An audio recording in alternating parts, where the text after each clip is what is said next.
But so what I wanted to talk about was, had you seen the Franco Zeffirelli one adaptation before this? Yeah, I saw that's the one they always show you in school. Like that's the one they always show you in like high school and stuff. And like so I'd seen it then. Hadn't seen it I guess in like 20 years almost, you know. Yeah. Uh so yeah, it was interesting to go back and see it. And the Lerman one was obviously huge when we were Younger. young young Yeah. romantics out I there. had the I had the soundtrack on CD. Yes, and it was a big soundtrack. It's like the Butthole Surfers were on that shit, weren't they? Like, That was a great track that they had on there. I didn't this time around. I didn't identify when it was playing in the movie. I think it's like There are brief when they're on the yeah beach. There's like a brief scene. yeah but there's a few there's a few there might have been one song maybe yeah that does not like early on in the movie like the first song that plays it's kind of like a hip hop track. It is not on the soundtrack. It's Really? not on the soundtrack album. Yeah, I'm pretty sure. And then also that like there's like a little kid who sings in the movie a few times, and he sings a version of "When Doves Cry" and the Prince song, and that one doesn't make it onto the that didn't make it onto the soundtrack CD either. But another song, the "Everybody's Free to Feel Good" song that he sings, is on the soundtrack. Dude, I'm just thinking now when you're bringing up the soundtrack, like, there's not even like movie soundtracks. Those used to be such a big deal. I know, I Remember know. the Spider-Man 2 soundtrack? Do you remember that shit? That was No, huge. I don't remember that. It was huge because it had that like Dashboard Confessional song, Vindicated, Mm-hmm. Mm-hmm. and Stone Sour, that like Slipknot side project had that like I know it well. I know yeah, it the project well because I actually saw Stone Sour in concert at the r- Mesa. Yes, I had some coworker who was like this. Um, he was like this he was very like working class guy, and he was an ex-Marine, and he was weird with women at work. Like he would like he did not care about like any of that bullshit. Like it's he would just Mercutio, like dude. Yeah, hit on women at work and get in trouble for doing that, and he did not care, which I thought was kind of cool. But yeah, he was like, "Hey, you want to go see like I just moved here. I just like I didn't know anyone." And he was the first person to be like, "Hey, do you want to do something?" And the thing was it was to go see Stone Sour on a bill. I don't remember who else was on the bill except for Power Man Power Man 5000. Like, and this was like 2017, Andrew. oh shit. So yeah, this Okay. was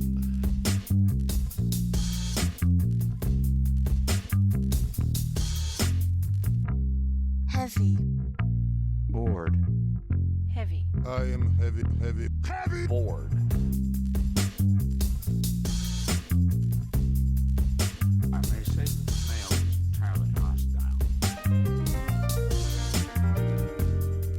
No! Dinner, Resources. life, friends is boring. We must not say so.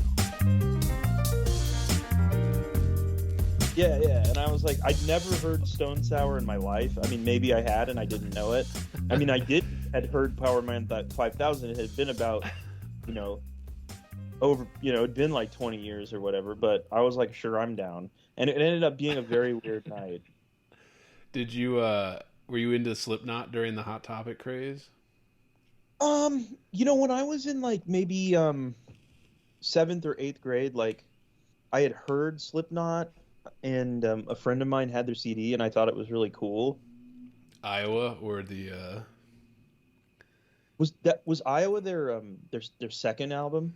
yeah, it was like their second major studio album with like the goat. And it was kind of like holographic. Yeah.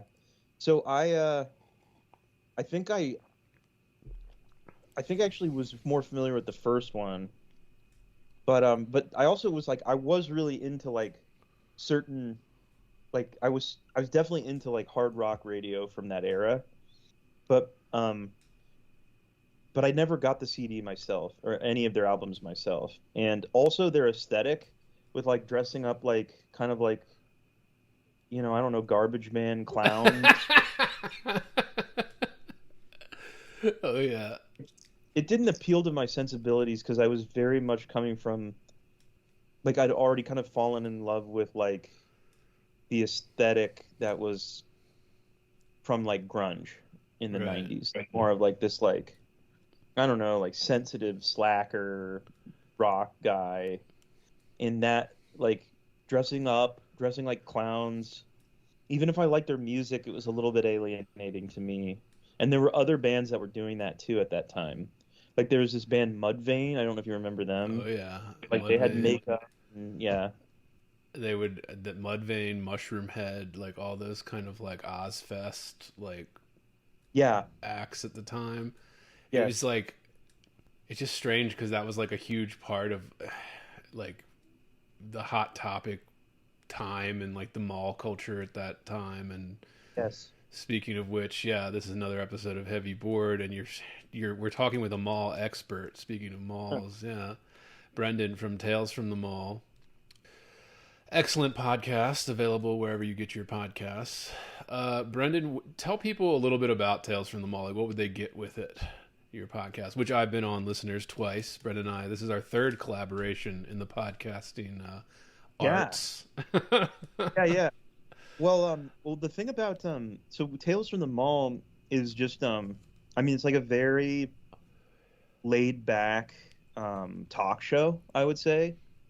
A talk show that that I record over the phone, over like, over the what would you even call what phone communication is anymore? Like over the over cellular, over and I don't know, I've been reflecting on this, but I mean, I think that it's mostly focused on like interviewing, people who are creative or who are creators. I mean, I've definitely interviewed some people who have no creative resume other than they're on Twitter or something like that, Oh And I yeah. mean, I've been interested in Twitter personalities, but historians, filmmakers, artists, writers, other podcasters, and to try and make it as relaxed and intimate as possible.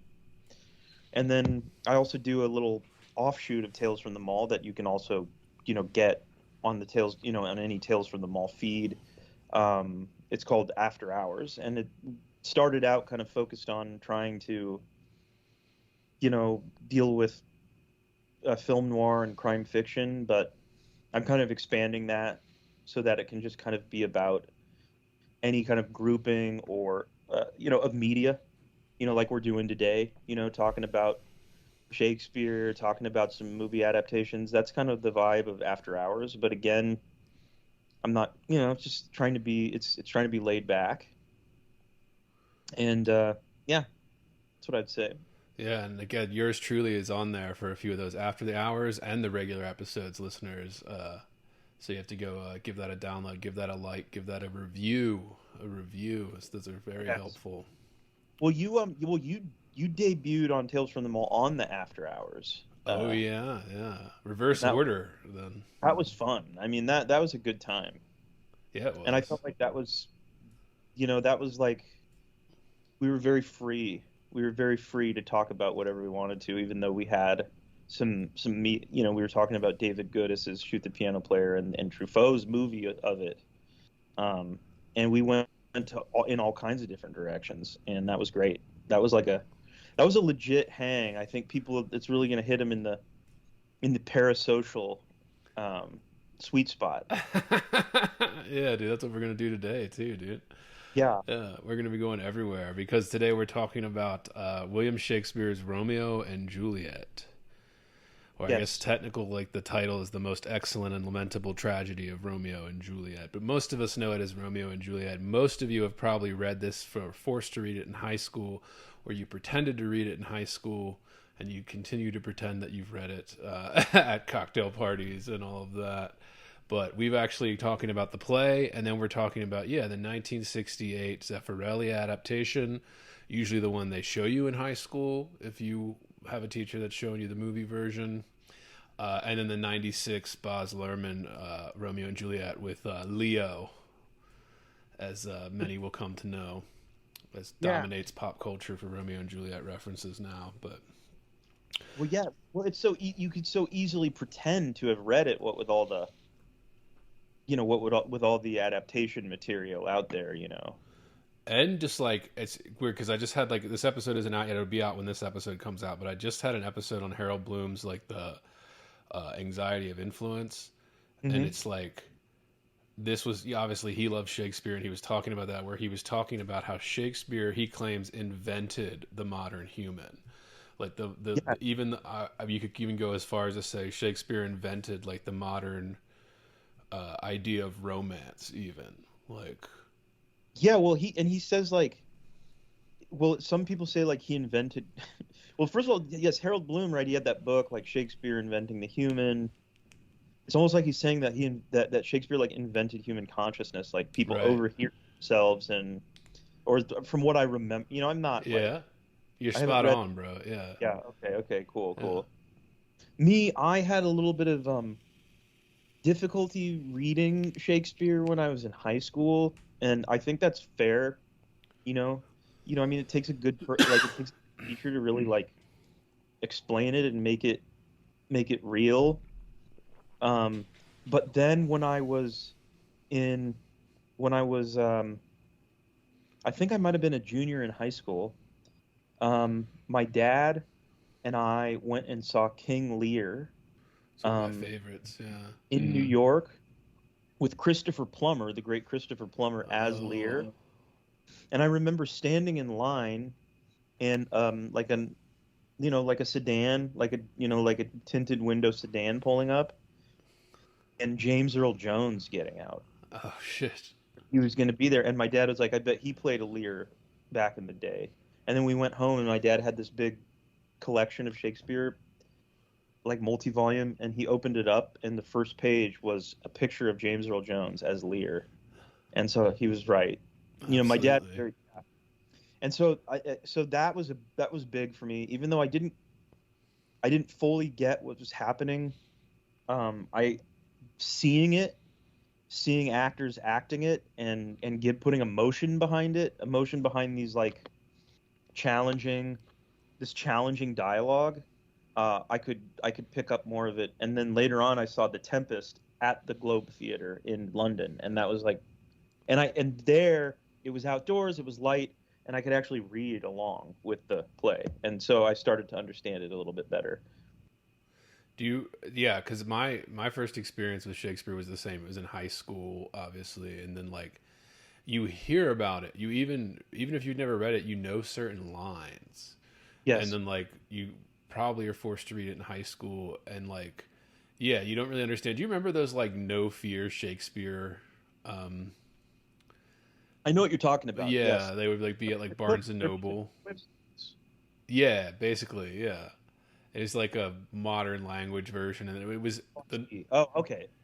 The nice thing about it was that they did have it on separate pages, so they had the one side would be the actual language, and then the other side would be the kind of modern translation, so that you could kind of read it without having to dissect any of the language. I just remember I had one of those in high school. Yeah, I think there were a lot of Shakespeare plays that they usually make you read in high school. I remember having to read Hamlet, Macbeth, sure. King Lear, Romeo and Juliet, all of that. And then, of course, in college, I majored in English, so I had to take an entire course on Shakespeare. Mm-hmm. And I read a lot of plays for that. And then in grad school, I actually took a another Shakespeare course then. So then you're reading all these same plays over and over again. But even then, like, I think reading it now, like, because my next thing is usually how it read for you. Like, reading it now, it was a different experience reading it. Like, I hadn't read it in maybe like 10 years. And I was just like, man, this is one of those things that it just gets better every time you read it. Like, you understand more of it, you pick up on more of it, like, every single time you read it. And I have this, like, huge thing left over from undergrad and grad school, like the Norton Shakespeare collection. So it has, like, all of the plays and then all this critical writing and shit in it, too. Beautiful. Just, yeah, you know, my background is just, of course, I have this on my shelf. But the great thing about it is that, you know, they do have, like, the little kind of footnotes and shit where you can, like, they do explain some of that, like, some of the words that, like, we're, like, don't use anymore and shit, you know, chords for ladder, you know. Yeah, and that's, I mean, you almost need that, you know. Yeah, especially. Um, So how did it read for you this time in terms of, like, yeah, obviously something you had to read in school and all that, and you have background in studying this type of shit, you know? yeah, but you know what though? I was not that great of a student when I was in high school. Oh, You know, me like neither, yeah. I was just very like indifferent. I was more interested in, like, I don't know, like performance, I guess you could say, like being funny, and I mean, and my teachers liked me and all that, but I remember reading it in high school in an English class, ninth grade, and I remember us watching a little, you know, like watching segments of Zeffirelli, um, and uh, and then like us like begging our teacher at the time to like see like the nude scene that's in it. We begged her and she did it, and that was really cool. But this time around, I mean, I realized that I missed so much, and I missed so much from even like watching the movies. Like probably my first exposure to Shakespeare ever was the uh, the Luhrmann adaptation. But I think the thing that stands out to me is how much it is really about, and in reading it, I get, you know, it first of all, I mean, it was like, I understand, you know, I found it very easy to read and very good to read, and I was struck by how the rise and fall of it all, you know, like the humor and then the seriousness, you know, it just like comes in and out. And I mean, I don't know, you know, I guess we can kind of get into what I took away from it. But I think the one thing that I really kind of took away from it is that I'm not super, you know, it starts out right with Romeo, and he's like in love with this girl, and it's not Juliet, and I like forgot that even existed. And the line, you know, in this, like, you know, like the friar, right? You know, Oh, yeah. he's at first I was like, this guy, the friar, is gonna you know, hook them up, even though they're just kind of like, he even observes, like, you know, how serious could this kid really be? Like, he was just desperately in love with this other girl, right? And now he's all of a sudden like super head over heels for her. But I think he sees in this potential to kind of heal the wounds of his society, of his community, and so that's kind of why he still encourages it anyway.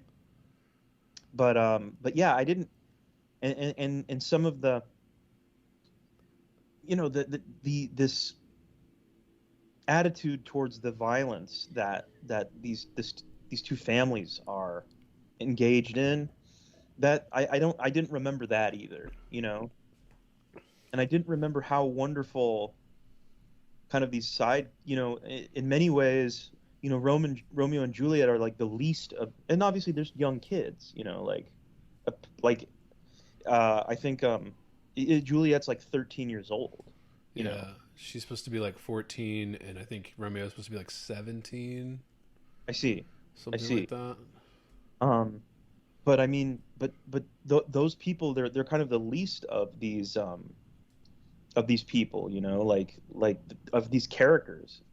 When you really when it gets down to it, it's kind of all about um, these side characters for me. Tybalt, Mercutio, Benvolio, those characters. Yeah. And that really does, like, it drives most of the drama too, because the people that are upset are the ones that go into the fighting and all that. Like, Yeah.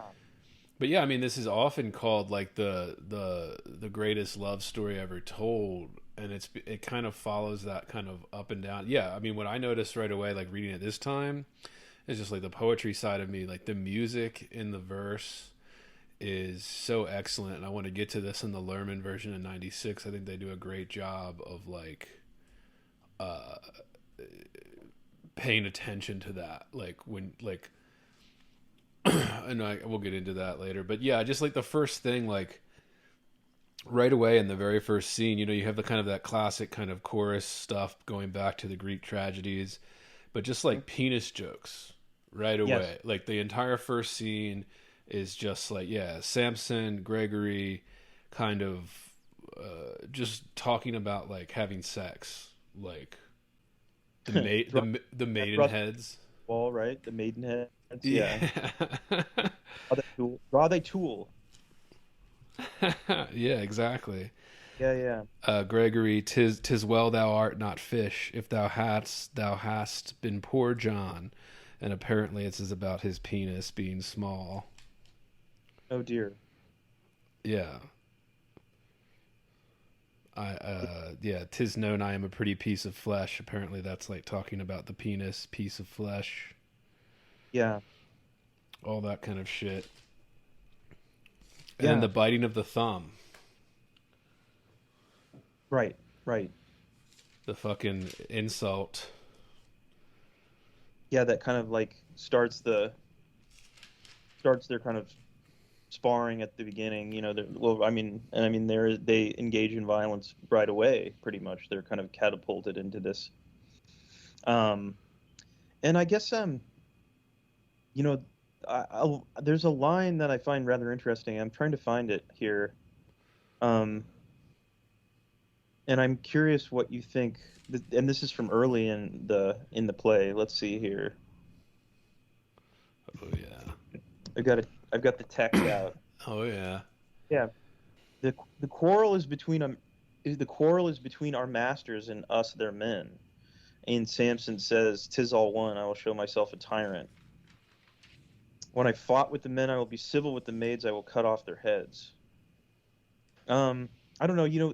When I heard that line, um, in Zeffirelli, he interprets it. If you recall, the Gregory goes like, "The quarrel is between our masters," and then he kind of goes like, "And us, their men," and I just wonder like to what extent there's already like a commentary there about, I don't know, the difference between masters and their men, and like how silly the quarrel really is, because I mean, do these men, like, do they even really understand what the hell this is all about? Do they don't care? It's just, I don't it, I don't even know. I guess it's tribalism, in a way. Oh It's yeah. really, and really what it is, it reminds me of and kind of how I would have drawn it up myself, just kind of like taking the Italian context. um I would have, kind of tried to play it off like it was some kind of like, mafia scene. And I think the Lorman movie kind of gets at that a little bit, just a little bit. Yeah, They and I make think gangsters. in terms of like like the universal, like the thing that makes Shakespeare Shakespeare, as so many people would say, or as Bloom would say, is like the fact that it is this kind of senseless quarrel. Like that's really the reason. Like the men don't even really like what started the quarrel. We don't even really know what started the quarrel. It's never told to us in the story. And you don't really need to know because it is just kind of like legend lore. Like it's kind of like they don't even know why they have this blood feud that's been going on for years and years between the families. And even then, like there's that scene where like the Montague or the Capulet head of household or whatever, he's just called Capulet in the play. Right when they sneak into the party and he's just kind of like, they're like, oh, like those are Montagues, and he's just like, oh well, let them be, you know, like tonight's a merry night, like we're not going to start quarrels, you know, even though they like snuck in and crashed the party, you know. It's like kind of pick and choose. It's like that's the very universal side of it, whereas like people get very tribal with that. And, you know, you make all kinds of comparisons to the world we see today. People get very tribal and they don't even really remember or know why. It's just like, I guess, like a sense of duty to Yeah. your, like, lord, I guess, in the case of the play, or like your overseers. Yeah. Well, I wonder. I thought that was very interesting. You know, when Capulet kind of like says like, hey, who cares? Like, Right. you know, that Romeo is here. You know, let's not worry about it. You know, right now we're having a party. You know, and he says, because Tybalt, who I'll forever think of John Leguizamo. Oh, yeah. He says, Uncle, this is a Montague, our foe, a villain that has hither come in spite to scorn at our solemnity this night. Which, that's not really, by the way, I think Romeo's motive, at all. Yeah. And they underestimate. I don't know. I don't want to go down this road too far, but they underestimate the power of love. And by the Yes. way, Romeo's there not to see Juliet. He's there to see, is it Rosalind? Rosalind, right? And so he says, this is our foe. And Capulet says, young Romeo, is it? Tybalt says, yeah, that to see that villain Romeo. And Capulet says, content thee, gentle coz, let him alone. He bears him like a portly gentleman, and to say truth, Verona brags of him to be a virtuous and well-governed youth.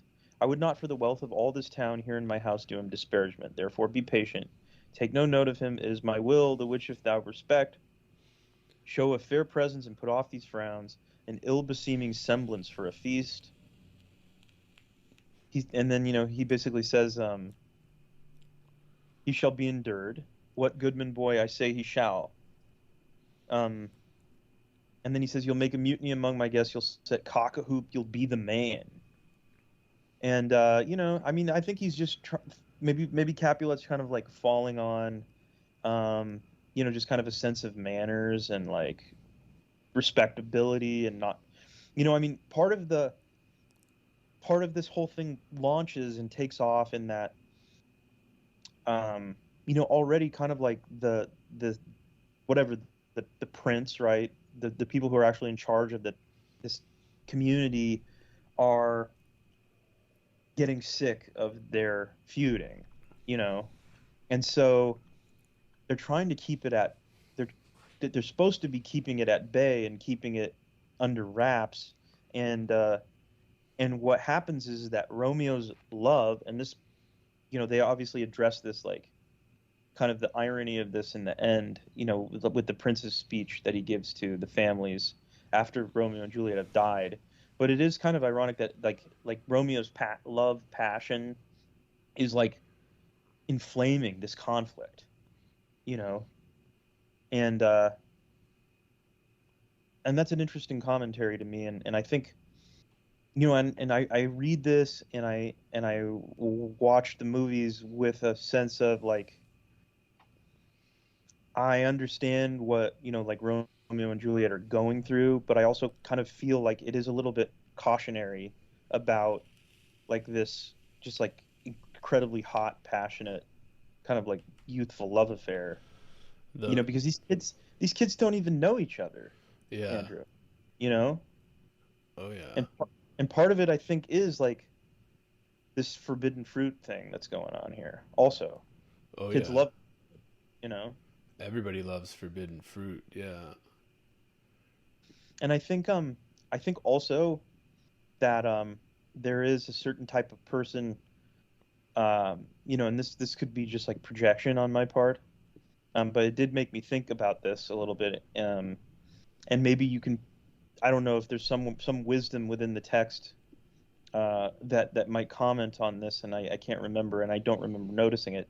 But there is a certain type of person who is not actually capable of like real intimacy, yeah, of having a real intimate relationship for whatever the reason, and so they are kind of like attracted to things that are unavailable or doomed, as opposed to, hey, this would be a good relationship that would, that would go the distance.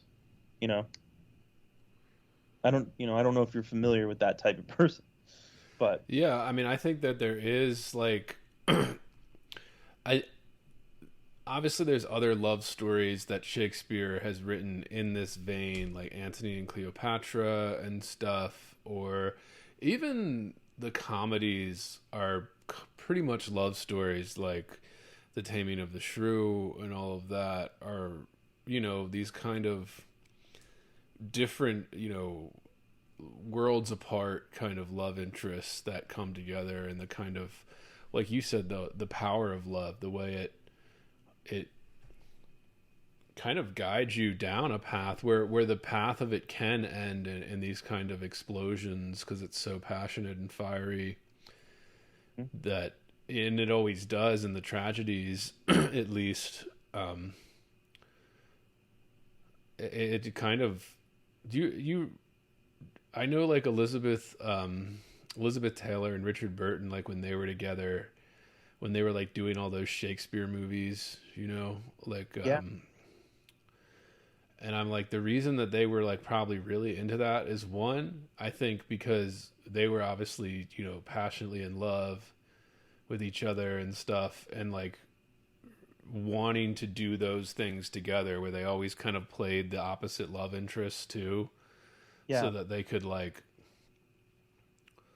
I don't know. I mean, I think that that's definitely like a connection in that. And of course, like their kind of relationship almost ended the same way, I guess. Like, yeah. Well, I think they just, the thing was is that, I mean, they did have like, they had a passionate relationship, and they um it started out pretty, because when Burton met Elizabeth Taylor, by the way, he was married with children. And then he kind of went through this like will I won't I thing with his wife that he was married to, and it was like kind of tortured the family a little bit. And so it wasn't a great thing. But yeah, I think that they were like kind of, I don't know, you could say that they were good for each other, and then they weren't, because I don't think, neither person was kind of like complete. Richard Burton was like a like a very melancholic person. Elizabeth Taylor, same in a way. I mean, sickly. Um, but yeah, I am drawn to their story. right. Well, I think Yeah, everybody is like this kind of, and it's the same thing as Romeo and Juliet, this kind of very passionate, forbidden love. yeah, And then that inevitably explodes, yeah, it can't really without.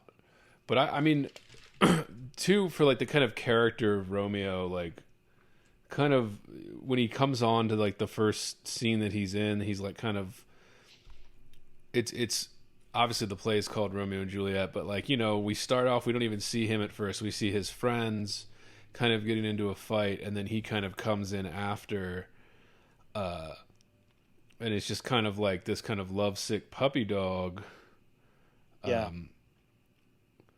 like talking about his kind of sensitive young man. I mean, it's fantastic.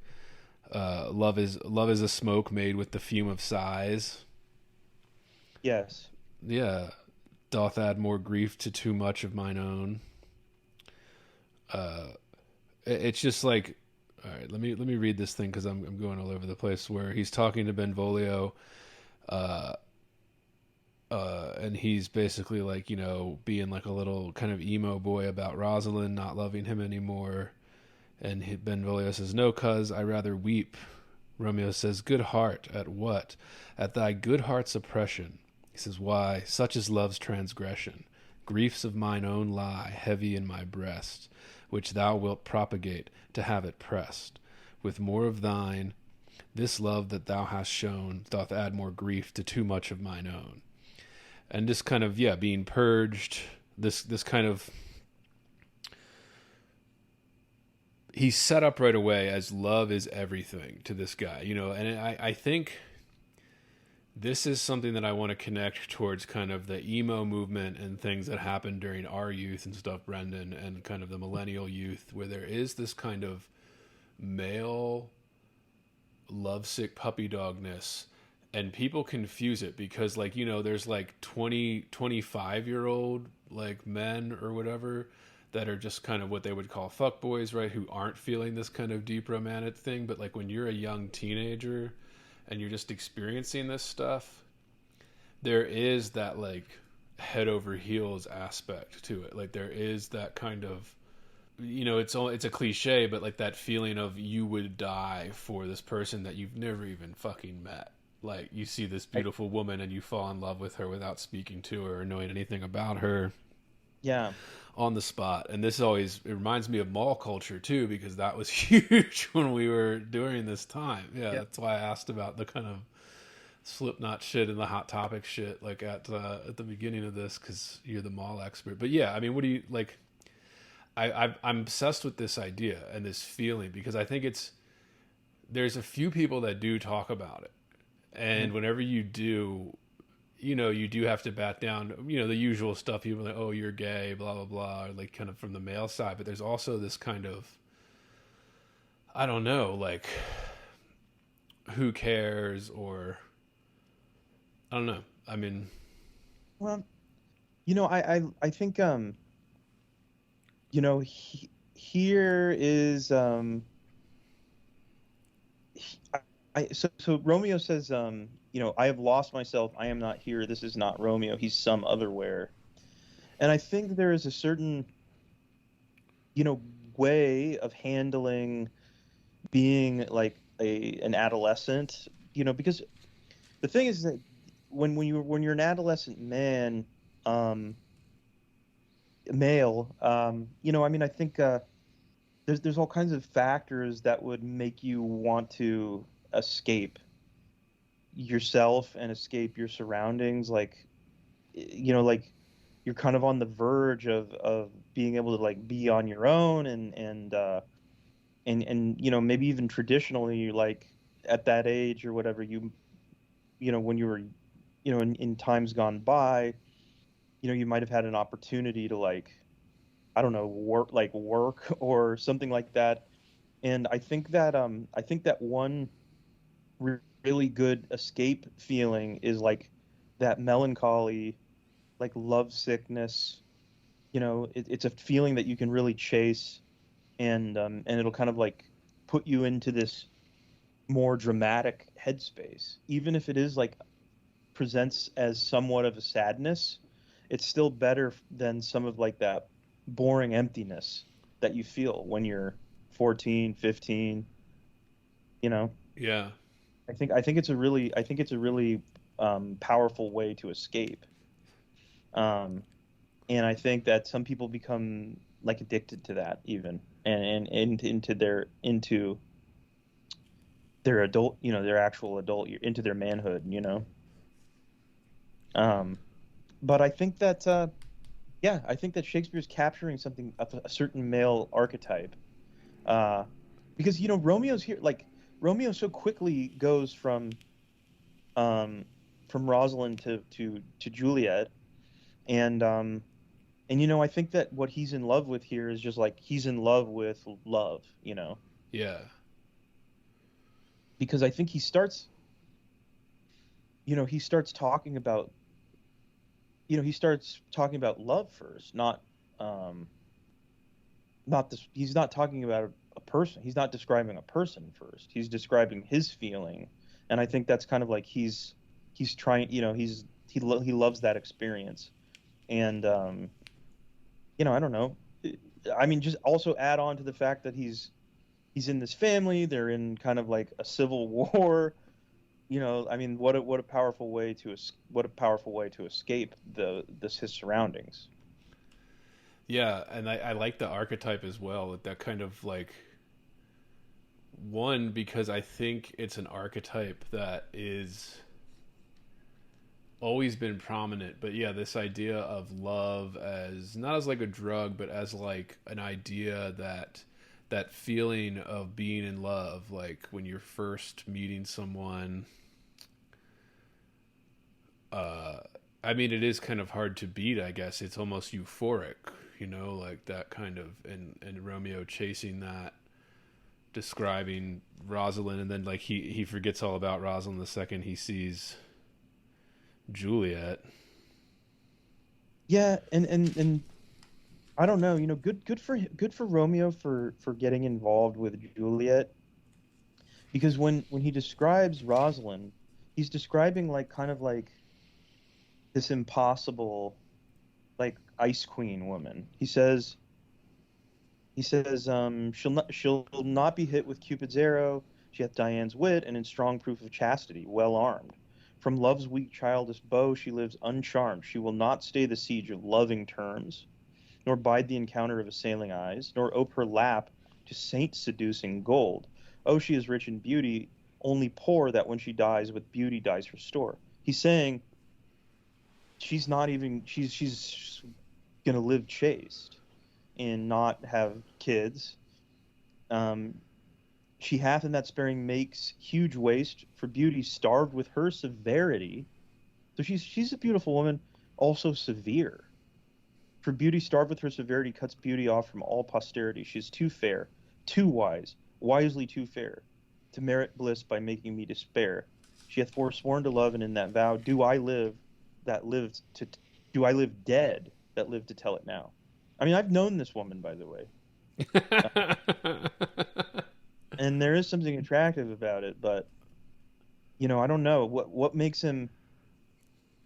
Yeah, I mean, The sting of rejection. Yeah.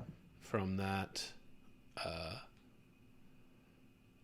Yeah, it's always interesting too compared to his friends. Like all his friends are just kind of goofing off, like kind of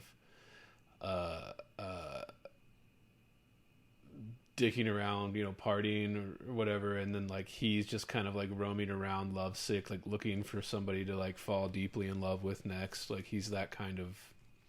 Yeah. Yeah, well, the thing I observed, and this is something that I actually that the insight kind of came to me in watching the Lorman version, is especially with the Montague guys, the way it starts, the way the film basically starts with the Montagues, and it's Jamie Kennedy is one of them, Oh yeah. right? Jamie Kennedy is one of them, and one of them's Dash Mihak, and uh and they're very silly, and they're like really silly. They're like like they're like kind of comic figures, even like Three Stooges types. Yeah. um and they really love goofing off and being just kind of like a menace to society, and Romeo's seriousness of purpose is in contrast to that. And I was like, these guys aren't interested in the things that Romeo's interested in. But I also think that it speaks to the way that so many of our of it, like I was like, I like to be funny and make jokes, but I was also like a very serious young man. I took myself seriously, and I took my love seriously too. Right. But I think that there is like something to be said about men keeping that to them. Like I think a lot of men like are vulnerable to romance or to a woman or whatever, or to love, but they just keep it to themselves, and they put on this other, they play act this other side.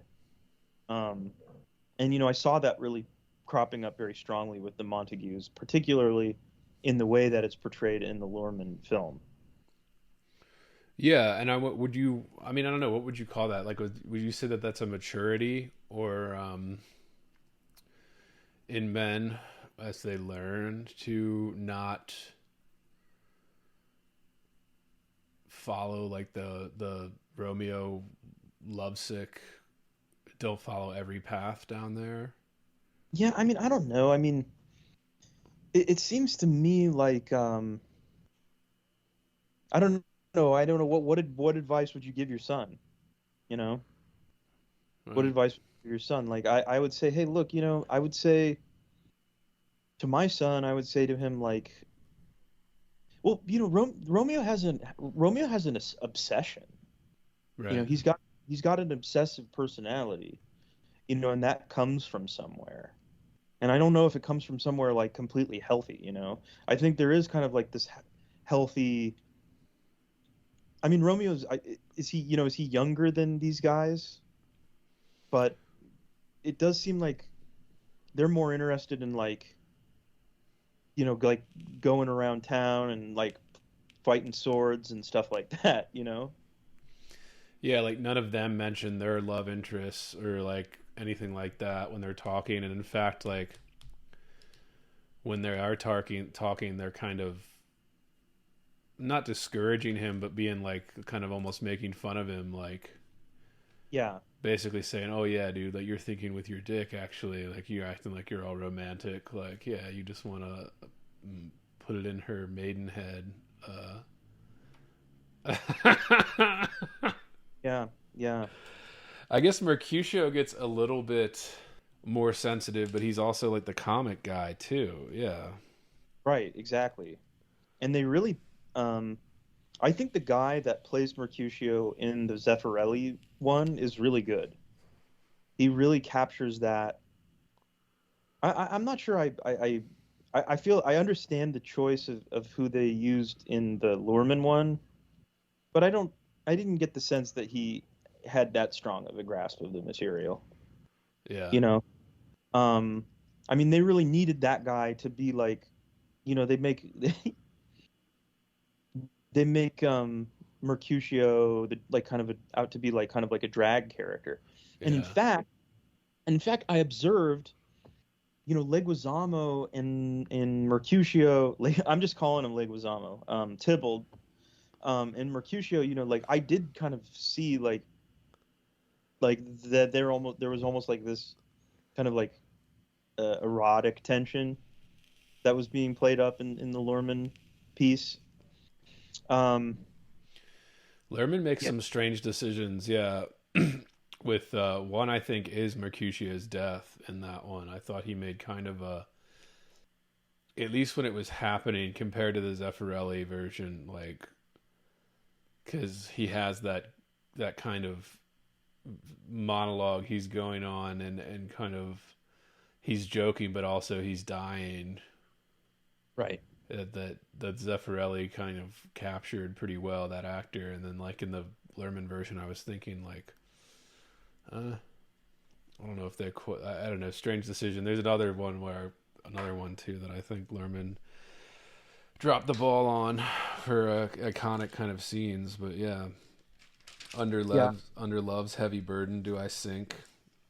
Like that line alone, like Romeo, under love's heavy burden do I sink. And I like the description of that. Love's heavy burden. What do you think of that? Like, or just like the burden of love in general? Because I don't know. It's like, is he destined to? I mean, is this just kind of like, is he just like acting out? It seems to me to be more about like, I don't know, his fate as a person, and that like his psychological trait um, to be so obsessed with this thing. I think, that's obviously like his obsession is his fate, you know, and I think that's true for some people, like that they're given a burden in life with some kind of like psychological obsession or even a gift. and that gift ultimately is their destiny, and it's not always a good one, and it's not always a good one, Or just Um, like the vulnerability of it, yes, the kind of, because it is kind of a heavy feeling, like yeah, when you are in that stage of love, and this is love at first sight too, which is the most romantic version of this. yeah, Like it's it is kind of a heavy feeling in your chest, and then to be carrying that around, and he kind of describes himself sinking under it too, yeah, almost like you're drowning in it, or yeah, obviously foreshadow the death. You're drowning in this love. You're, despite it feeling good, you're still, you can easily slip under the current, and be pulled under. yeah. Well, I wonder if, I mean, and to me, I kind of like, they're trying to get, with that, they're trying to get Romeo to like participate in their reverie, Right. you know, and um, and he's saying, like, uh, that he has a soul of lead, and to me, it's almost like he's saying, like, like I'm burdened with, like, like basically like I'm a depressed person. I have a depressive personality, and I'm not like you. And Romeo's very much like I'm not like other guys. Oh He's like yeah. I'm not like other guys. And I think there is a um that's part of this kind of type of personality, and being so like, oh, I'm so, like I love so deeply, and am so romantic, and it's like, so I'm not like other men. It's trying to separate yourself from other people, I and people wonder, do that. do you think that that's real, that there are men that feel the burden of love more than others, that there is a difference between those kind of uh hopeless romantic Romeos and your average kind of dick jokes in the town square pulling out swords? well, I think maybe it's possible that maybe there's a certain aspect to it that you know young like young boys at a certain, like, they're not as comfortable around, like, with their peers, and with being male. Like, I'm not saying like that like, I'm not saying like I'm not trying to do like queer theory here at all. But I'm Yeah. just saying that I think, like, um there are certain boys that are like uncomfortable with masculinity. Maybe they have a father they don't want to be like, or something like that. Or And maybe so they just they love harder than others. And like yeah, you I were mean, saying, kind of like personality. yeah, yeah. I'm just thinking But of it. Yeah, like but my point, Andrew, would be that it comes from somewhere, that it comes from somewhere. And I don't know if it has to do with, I tend to think it has to do with early um early family dynamics or something like that. Like, I was really I I was interested in separating myself from my male peers, and I've always been drawn to women, and romance, and obsessive romance, yeah. and um and I do think that there are just, and so I guess, to answer your question, right? Yes, there are men that are more inclined that way than others. It's not an act. And my question would just be like, well, where does it come from? Um, Is but that kind of emo sad boy? yeah, where does that come from? Yeah, that's yeah. I don't have no idea, but I mean, I do. I'm only asking this, and yeah, I'm not, thinking we're gonna get any definitive answers, but it just like I am fascinated by this idea of, am I the only one that's feeling this? Out of like whatever your little group of friends or whatever, when you're that age, kind of. Don't you understand? Kind of like there was always that kind of element to what I would get out of something, even something, let's not even say like love or relationship, like a work of art or something. Like I tend to romanticize things. I tend to romanticize relationships and, romanticize a love story or something. I don't know. I mean, I maybe there is just something, like you said, maybe it's some type of either genetic or maybe some type of upbringing thing that's instilled in you toward this more kind of sensitive proclivities, like these kind of a heightened sense of I don't know, those sorts of feelings. Or I mean, Well, I don't know. Yeah. I certainly don't want to discount that there are people who are on different wavelengths, um, and have different intelligences and things like that. I wonder though. It's like this, like being a romantic. I think is like, like kind of like wanting to invest, um, give some drama and some gravitas to whatever it is that you're, like to your life and to life in general. And I think that for some people, like they're very like like there's some very grounded people, I think, who are very like comfortable and like just kind of day-to-day life or in their, and like whatever their path, it's kind of enough for them on an emotional level. And I think there's some people who do have like a little bit more need to get, like to seek a higher emotional register outside of themselves. And I see that with Romeo for sure. Yeah. I see him like trying to like, and this is the beauty of Shakespeare, where it's like so much of it I feel that I get out of Shakespeare, and that's why I love The Tempest. I would say that's my favorite play. It's like his question is kind of like, well, where does drama come from? Where does drama come from? And I think, the answer is kind of like, well, it comes from the dramatist.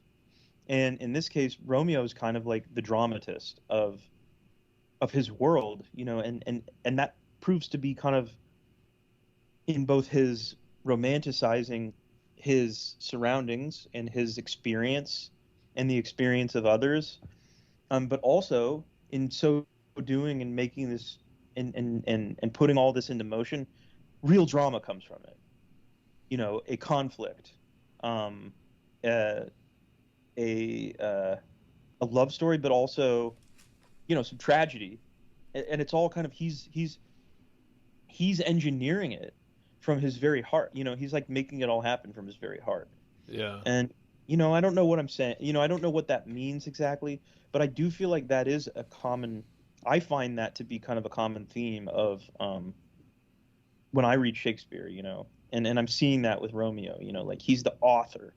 He's the author of these events by being so sensitive.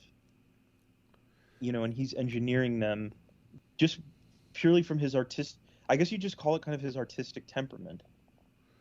Yeah, that's what I guess that's what I'm trying to get at too, is that, yeah, like what makes an artistic what separates the kind of, and I mean, I don't know, but I'm just like, yeah, like the sensitive young man who's more inclined to do that. I wonder if you say like it is like a way to rationalize or dramatize something that is, everyday occurring type thing, like it is kind of like a way to do that. But then like what stops other people from doing, like why is it because of women? Like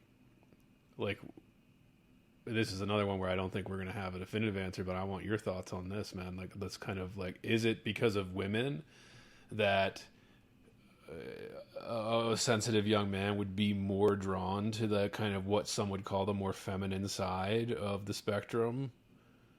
Like, Yeah. is it to get laid, or then like as opposed to kind of the more masculine side of the spectrum where you're kind of winning a conquest, or like stabbing somebody with a sword to impress a girl?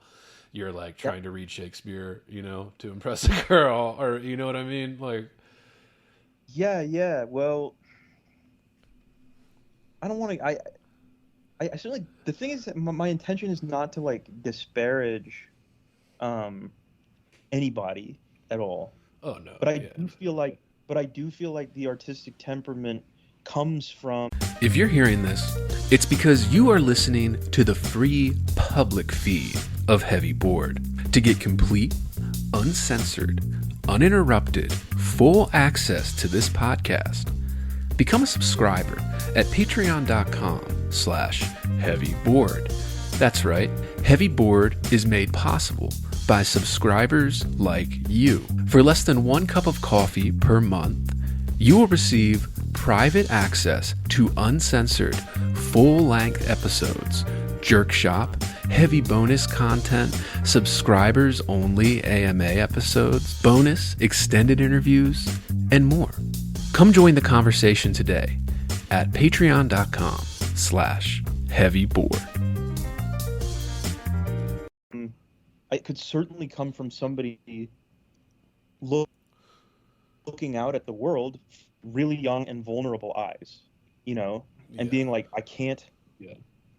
Okay, I can't compete on this level. Like, I'm not going to be this type. Like, I'm not going to be able to be that type of person and be sexually successful, romantically successful, or just even successful. Like, I'm not gonna, yeah, like, I'm not gonna be a soccer player. And so then it's like, well, what other options do I have? And maybe it's to be and thank God, it's to be a creative person. It's to be somebody who's I'm actually going to get to know, because then over time, like, I do feel like the artistic temperament in men is closer to women. Yeah. Like, they might not have like this like lay, like 4D chess understanding of the female psychology, but they're just closer to the feminine and the things that women do and are drawn to naturally, and that becomes useful. It also becomes useful, and that's and I mean, the thing is that ultimately I don't think that it so much matters, like, whether it comes from that or if it's like a gift from God. And I mean, there's a question, I think, in my opinion, also, like, well, where do gifts from God come from, and like, how are they actually, how does God actually make those things happen? It's less interesting to me to think, oh, I was born with it, than to think I was put on this earth, and then through the course of events, this is how I developed this gift, or this, we're calling it a temperament. And I think that's a good word for it. And like, I think that, that's one way of looking at it and saying, like, well, God really kind of has his own style. But I think, yeah, I mean, I think, who knows, like, Shakespeare, one was ultimately, like, he was an entertainer, and I don't know what his romantic life was like at all, but, it was probably pretty decent. Yeah, dude.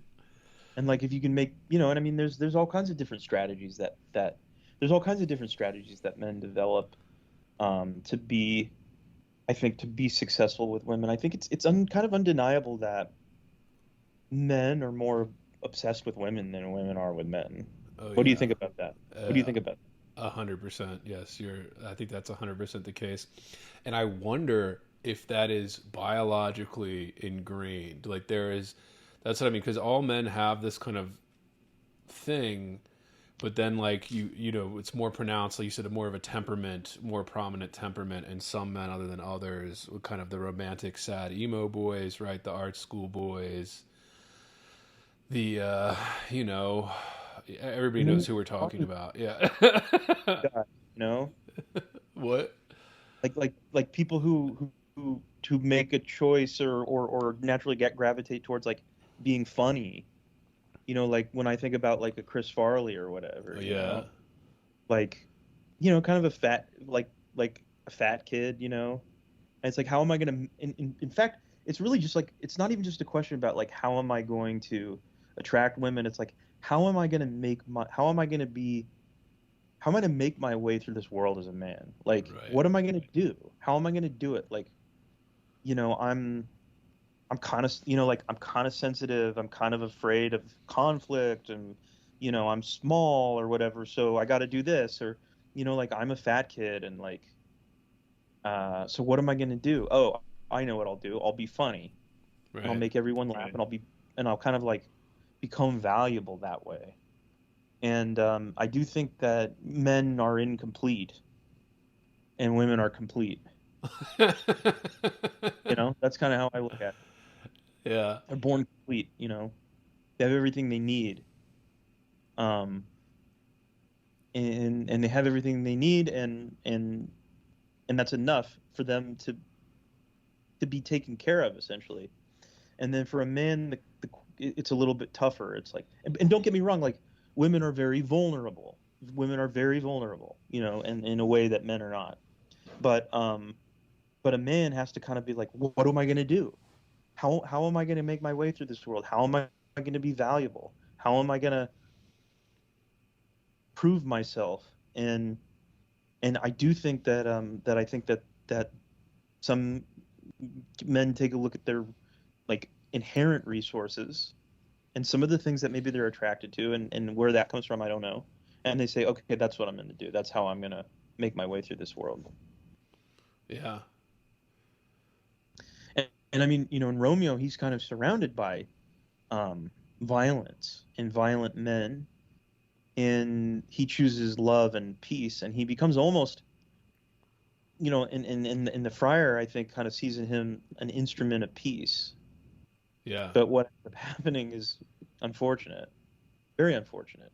Yeah, and there's even that line I think when he's talking to somebody, right? He's like, "Peace, cousin, peace." Yeah, Uh, uh, Romeo is almost like the peacemaker, and even Mercutio's death, he's like the one that's trying to break it up and then causes the death, etc. But yeah, I do want to touch on the first time he sees Juliet, because this is one of the most romantic parts. I think this and the, you know, and the balcony scene and the kind of that is, you know, the bread and butter of the hopeless romantic emo boy, you know. hmm Where this is act 1 scene 5, kind of they're at the party, he sees Juliet and he turns to a serving man. He said, what ladies that which doth enrich the hand of yonder knight? And the serving man says, I know not, sir. And then Romeo says, oh, she doth teach the torches to burn bright. It seems she hangs upon the cheek of night as a rich jewel in an Ethiop's ear. Beauty too rich for use, for earth too dear. And I mean, it goes on, so shows a snowy dove trooping with crows as yonder lady o'er her fellows shows. The measure done, I'll watch her place of stand, and touching hers, make blessed my rude hand. Did my heart till now, I forswear it, sight. For I never saw true beauty till this night. And that's like the big thing. That's like his first seeing Juliet. yes, And just kind of that longing that strikes him automatically. And obviously it's for the beauty, right? Like the physical beauty at first. yeah, But then he immediately kind of falls for her in this way. It's just kind of so romantic. It's so romantic. I couldn't help but kind of be charmed by it when I was reading through here and like pull it out to be like, all right, Brendan, like yeah. this is romantic boy shit right here. Like this Oh, tendency absolutely. to just go directly into this. Oh my God, she makes the torches burn bright, right? Or she teach the torches to burn bright. She's brighter than they are. Yeah, yeah, yeah. That's amazing. Um, well, you know, I think what I see in this is like, you know, so Romeo sees the world, I mean, his ability to articulate this and to be able to see it in this kind of like psychedelic way, that's kind of like how that's kind of like what the beauty of like the poet is or the artist is that like you can see the world in this really intense way and see like you can see a woman as a rich jewel, you don't just see her as a woman, and to be able to put it in those terms, that's pretty amazing. um yeah, yeah, I would say that that's what I kind of got out of that. And and I don't know what and he's able to like use this ability to like the sensitivity. He's able to like speak to Juliet in this way, take her hand and speak to her in this um really powerful and like I want to say not flowery, but just like descriptive way. Oh yeah. And he's into him, right away too. That too, because we talked a lot so far about the male perspective, but I think Juliet kind of gives the female love kind of hopeless romantic perspective too, Like there is like Juliet's kind of when she's after they touch hands and whatever, they speak for the first time and she's telling the nurse to like go ask his name. If he be married, my grave is like to be my wedding bed. Yeah, she's very connected to like Juliet's very connected to like this idea of like love, like love unto death. Yeah, love and hate. Yeah, Yeah. the Oh yeah, extremes. that Yeah. too. Yeah. She says, yeah, she's my only when the nurse returns and says his name is Romeo and a Montague, the only son of your great enemy. Juliet, to herself, because Shakespeare famously had these kind of solo little monologues or soliloquies to the audience. My only love sprung from my only hate, too early seen unknown and known too late. Prodigious birth of love it is to me that I must love a loathed enemy. Yes. And but that's I feel like that's very like teenage girls it can be very extreme, I think. Oh yeah. And so that's part of it. I don't know, that's funny, Andrew. I mean, like, very much this time around I was very conscious of the fact that they were just like young kids, like young people experiencing this really powerful drug. Mm-hmm. And I think that's when that I think evolutionarily makes sense. Like, I think classically, we experience love most intensely when we're teenagers, and that's kind of like, I think, historically prior to modern society, when people would just basically like start figuring out who the hell they were going to marry and have kids with. Yeah. Um, Were you an intense relationship guy in those Well, the teenage okay. years? Okay, so that's a great question, Andrew, and I'll explain. I was when I was like around age 15. I had my first girlfriend. She was a couple years older than I was. She was a senior and I was a sophomore in high school. And I kind of needed that. I kind of needed like this older girl with confidence to like come on to me, because I just like didn't know how to make it happen for myself in a way. And once that happened, I was like really, really in love with this girl that I was dating at the time. That it lasted for like, honestly, Andrew, like 4 weeks probably.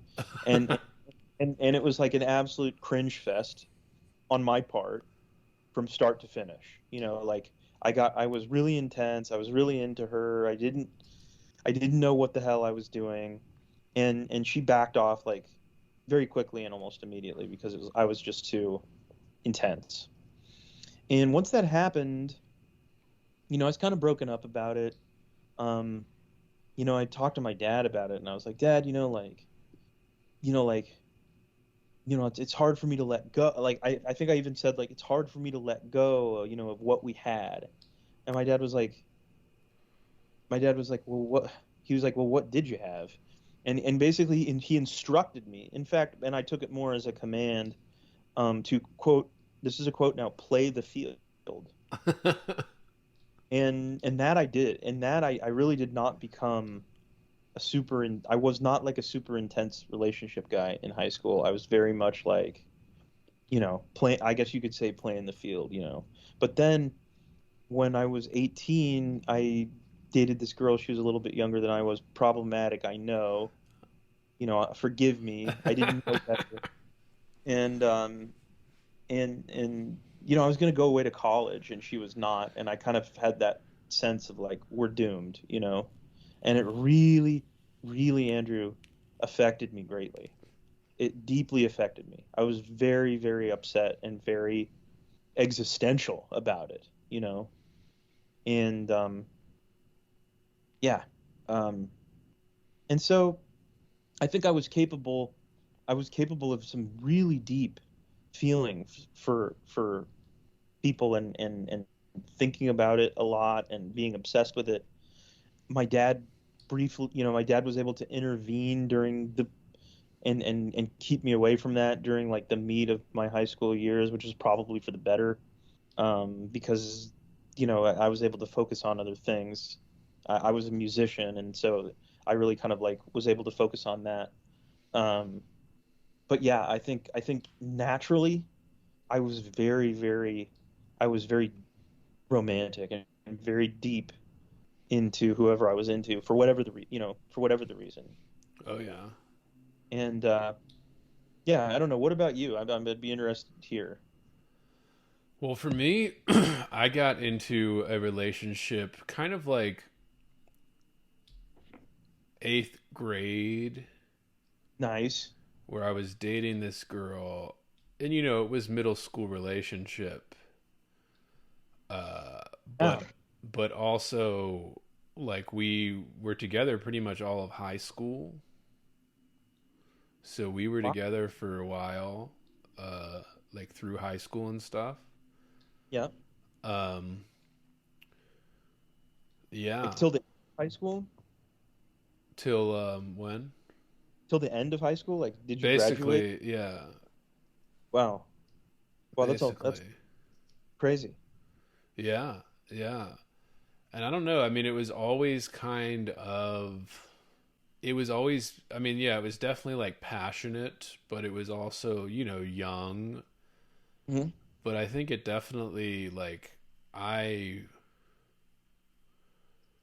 always kind of been a relationship type of guy. Like, Yeah. that I'm more comfortable with that Hmm.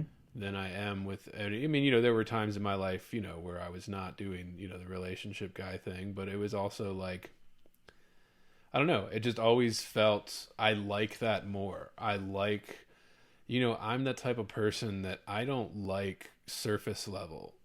Fine, I'll do small talk with a stranger or something, but I like to get to it. Like, kind of, okay, we can talk about the weather and all that kind of shit, but like what I want to talk about is, yeah, this type of shit. Like, I like deep connections. Like, I get a lot of meaning out of that, and not just, romantic either, but with friends and all of that, kind of the friend level and stuff like that. I like intimate relationships. Sure. It's just always been something that I like those more than I like any type of surface level kind of relationship. And I don't know, I've just always been prone to this idea of, yeah, like, it's gonna sound stupid, but like, yeah, I'm not quite like other guys. Yeah, like, I'm not. Nice. And it's not even like I tried to do that or anything, or that was like a big part of who I was, to tell myself that, like, oh, I'm not like them. It was just something that would constantly be shoved in my face over and over again. Kind of like, yeah, like we'd all go see a movie together, your boys, whatever, high school, middle school, even college, even now, and I would just get something out of it like completely different than they would, like it would just be, I mean, I'd still notice what they noticed, like, oh, the girl's tits or whatever, of course, like, I'm still very Yeah. much into tits, but like, I'm like, yeah, but like, he died for her, or you know, like, did you not like Yeah. feel those prickles on your arms when that scene was happening? And most of them didn't. No, they didn't feel those prickles on their arms when that scene was happening. So that, I mean, that's why I asked you earlier, just because I've something I always think about, where just kind of, and I will say, you know, no, not like that. Like, not that, like, I've never dated anyone that was like obsessed with me or something after a breakup or anything like that. But like, yeah, you know, I'm not quite like anybody else. Like, you're gonna meet in that, at least in terms of that, like, relationships or my romantic disposition. Hmm. And it's not always entirely true either, because, you know, I've come across people, especially in the internet age, where everybody can, you can be connected to strangers on the internet, even, you know, Yeah. and have connections, things in common and stuff. And so there's other people like me, I think, with that kind of disposition. But I that's why I'm just curious about it. Like, I think there is that kind of, I don't know if I'm just more sensitive to it, or what it was, or yeah, what caused me to be this way, or see a different way. Yeah. Yeah. Yeah. Well, I don't know. You know, I think when it comes to that kind of thing, um, I was very much obsessed with romantic longing from an early age, from a very early age, you know, Yeah. and I think I used it. In the Um, Romeo sense too, right? Like, yeah, kind of, yeah. yeah, yeah, and so, you know, but and I don't know necessarily where it came from. You know, but I was also not someone who, um,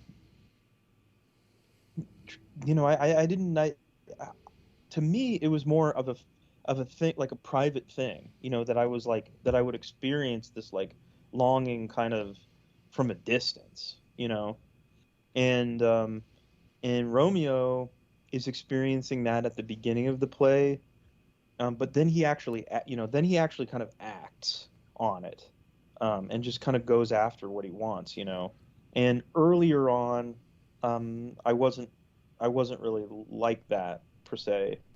Um, but yeah, I mean, I would spend a lot of time, like from a very early age, like maybe like, you know, third grade or fourth grade, or maybe Yeah. even earlier than that. Now that I think about it, um, like kind of like privately, uh, obsessing over that kind of thing, you know, and then telling my friends about it, you know. Did you Yeah, did you ever act, like, I remember in 5th grade, I gave, for Valentine's Day, I gave this girl that I had a crush on a box of chocolates, like, in school.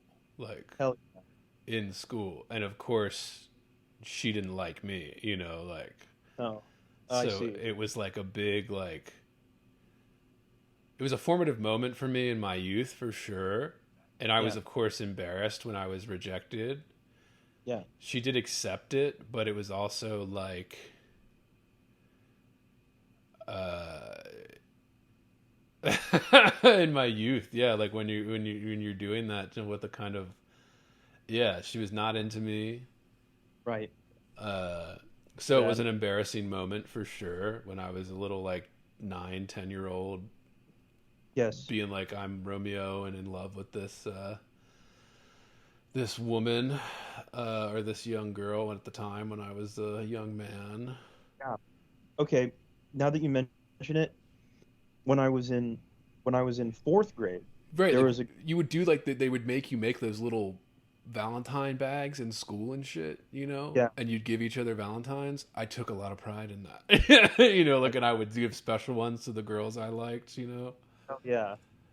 Well, you know, I don't know. Here's just one memory I have. Fourth grade, so this would have been like, um 19 like 96 maybe. And I had the internet at my house like for early, and I printed off like an entire like lyric book of like Nirvana lyrics, and like stapled it together, and then gave it to this girl that I liked because I knew that Yes. she knew who Nirvana was. And she was like very public about like it being weird and not being into me, but then she would also talk to me on the phone outside of school. And that was my first experience of like kind of like a girl playing on my phone a little bit, and like accepting my attention, but not agreeing to be my girlfriend. Were you a mixtape guy? Were you handing out mixed CDs, burned CDs in middle school and stuff? I did that. Same thing with lyrics. You said printed lyrics. I gave a girl Yeah. in like sixth grade like a CD I burned for her with like printed out lyrics to accompany that. Like, Nice. like yeah, stapled together like that. Those Yeah. romantic boys, dude. That's what I mean. Like, were you the only boy doing that? And you're, Seemingly. yeah, exactly, right. So was Okay. I. Okay. Okay, so I will say this. I was the most romantic boy in school for the Yes, time, yes. for the longest time. For me, it Oh. was always like always in almost every situation. I would find myself being like, "You guys don't, nobody else is all right." Yeah. Well, I think, part of it was that, like, maybe they had, like, an inherent understanding that, like, you know, um, I don't know, Andrew. I mean, do women like that kind of thing, or do they like being, like, teased and, like, kind of, you know, do you see what I'm saying? Like Yeah. I didn't understand that, like, you had to kind of be a little, like, playful and mean, maybe, and that would have been better. I wasn't like that at all. I wouldn't have liked, like, it wouldn't have been something that I would have been really drawn to doing, really. Well, it depends too. I think at that age, I think they definitely like the attention and they definitely like the gesture. When you were a musician, you write a song for a girl or play it to her, or like, even if you're just hanging out at a house party or something, you start like performing whatever. I think they like that. But I think there's also different, times in your life as well. So when somebody in middle school, they probably just are flattered by the attention, even if they're not attracted to you or anything. Yeah. They like that.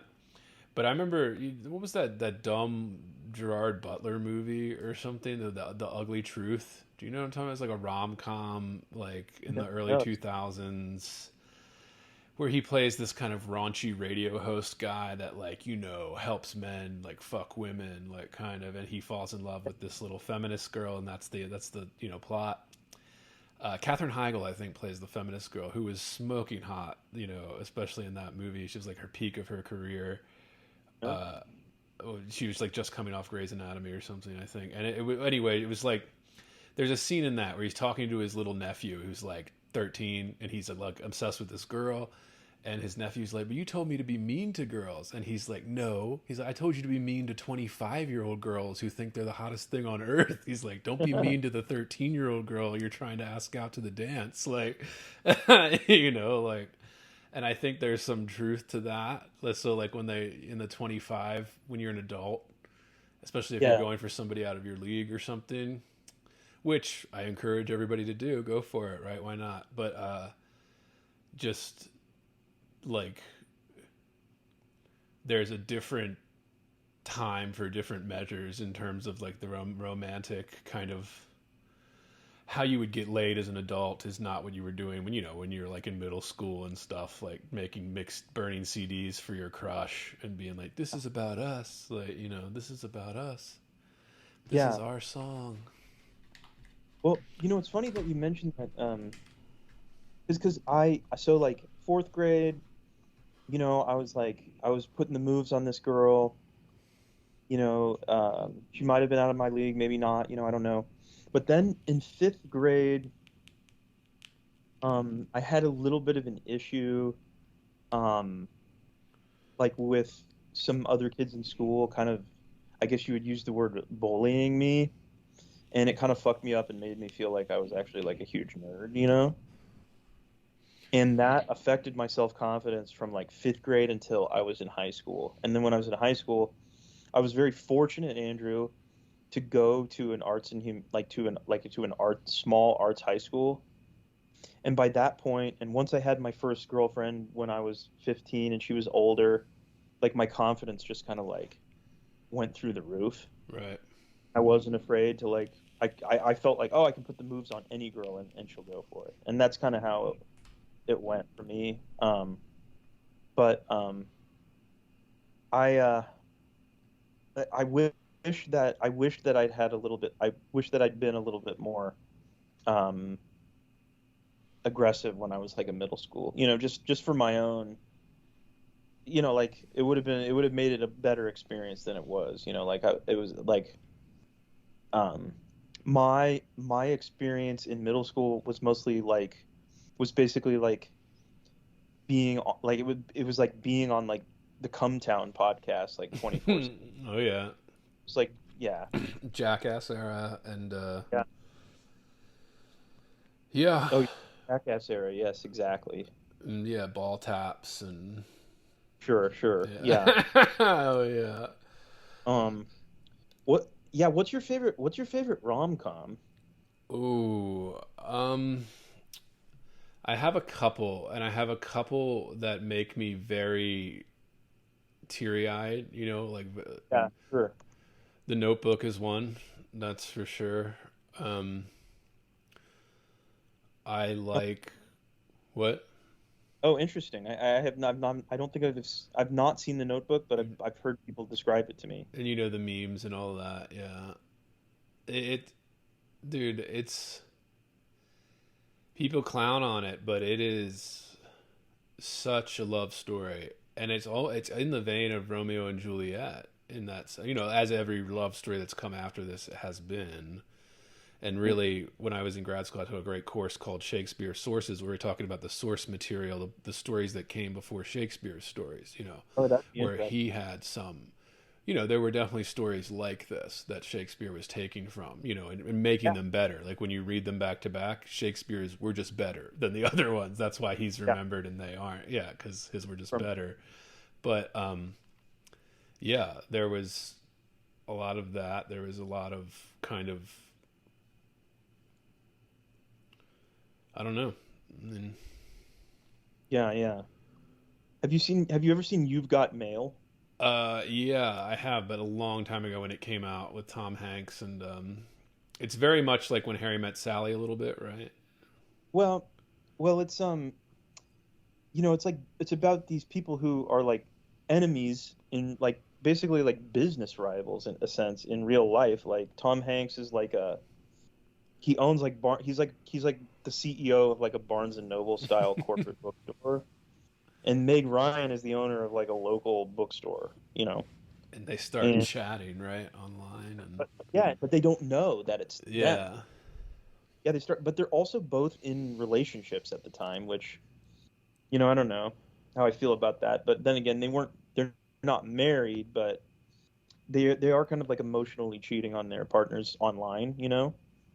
And then they kind of find out over the course of the movie that it's that that they're that because they also are, even though they're rivals and enemies in real life, they also start to fall for each other in real life as well. right. And so by the time that they are, the rubber's going to meet the road and they're going to meet each other from the internet, they're kind of hoping that it's going to be them. And it's a sweet story. Dude, It's a sweet. I love those types of things, and I like it. I get immense pleasure out of being moved to tears by a love story. I mean, any story, any tragedy, but love stories in particular, that chill that comes over you when you're witnessing something that's well done, and you're like, whether it be in the play like this, if you had a great cast doing it perfectly, and then if, in a movie or something like that, like I said, The Notebook, there's certain scenes, It's a Wonderful Life, like, Oh, God. like there are scenes in that where I am just, and it's every single time I watch it, I can't not cry watching it. And it's like, I don't know why that is. I mean, I do know why it is. It's because I'm overwhelmed by like what's being portrayed in front of me, Yeah. And I just, Yeah. and it's always those very passionate scenes that, I've talked about this on the podcast before, but I mean, yeah, It's a Wonderful Life's the great example of it, where I think Jimmy Stewart in that movie he's trying to fight his romantic sensibilities. That's part of the plot, at least in the beginning, right? Where he's trying to go be an adventurer. He's trying to go leave town and go on an adventure, right? And be his own man. And he keeps getting sucked back in. And that scene when his buddy's calling him and telling him to invest in the plastics factory, and they're getting closer and closer together on screen, and they're like all each have the phone, they're like both listening into the phone, so they're getting closer and closer to one another. And he's like, you tell him that's a chance of a lifetime, and she kind of looks at him and is like, he says it's the chance of a lifetime, and they just drop the phone and he grabs her. He's like, now you listen to me, you understand? He's like, I don't want any plastics and I don't want any ground floors, and I'm leaving tomorrow, you understand? I'm never getting married ever. And then they just start like kissing each other.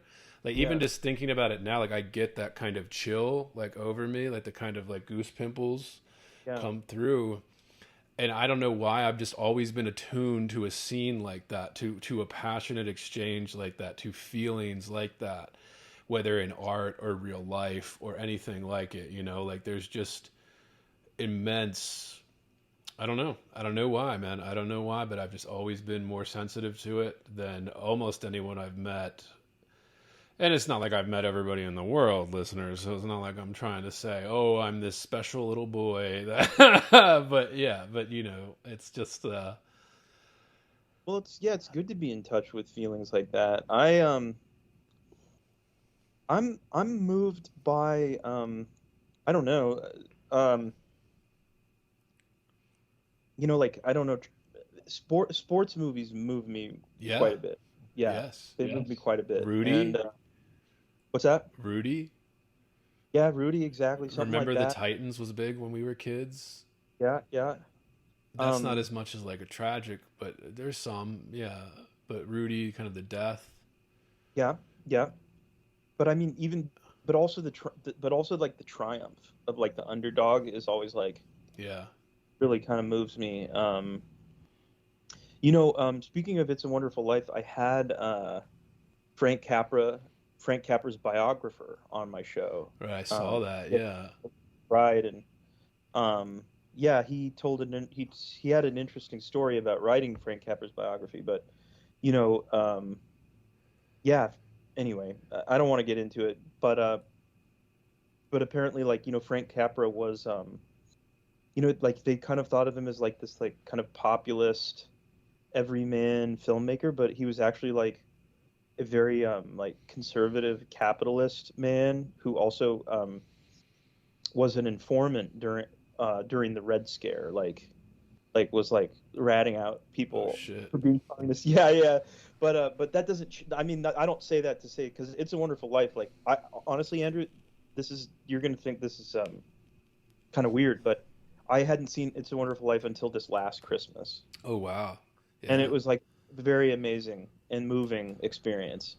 And I just thought it was wonderful, absolutely wonderful. What do you want, Mary? You want the moon? Just say the word, and I'll throw a lasso around it. Pull it down. You do a pretty good Stewart. Dude, I've seen almost every Jimmy Stewart movie. I loved Stewart. Yeah. Oh yeah, you were talking. Yeah, well, that's right. We were talking about The Man Who Shot Liberty Valance. Yeah, sure. That's another one. I mean, it doesn't have anything to do with this one, but I mean, the overall theme of that kind of, it's not as moving kind of passionately, like, I wouldn't be moved to tears at that movie, but just the overall theme, right? When the legend becomes fact, print the legend. Yeah. The story, the romance around it is what matters more than the fact, the truth, whatever it is. People are, oh, what is true? Fuck what is true. What feels true? What do you know is absolutely real as you're feeling it inside of you, that kind of, oh yeah, dude. Love Stewart. Love it. I think people clown on him too, because he did kind of become a caricature towards the end, but he was just so famous, but yeah, dude, there's so many lines in that It's a Wonderful Life, dude, that are some of the most romantic kind of love stuff. Even just the way Stewart would play like a desperate man, I think was just so good. That, another scene that always gets me in It's a Wonderful Life, dude, when he loses everything right after the right after, and Potter finds that money, and he goes to Potter, the man he can't stand, who hates him, and he's begging him for money, like a loan, because he lost that money. Sure. And he comes back to the house, right? And he blows up on the family, like in that kind of. But right before he blows up and like not turns over the table, like that scene when he walks in and his daughter's playing the piano, and his son comes up to him who's like 3 years old or whatever, like, and he kind of has this tinsel, like handfuls of tinsel because they're decorating the tree, and he just comes up to him, and Jimmy Stewart just grabs him and just like holds him, just like squeezes him like as hard as he can, and just like kissing his head and like starting to cry. And the kid has no idea why, the kid's trying to put tinsel on his head because he doesn't understand it. And it's just like things like that would just like get me very choked up, like as soon as I see it.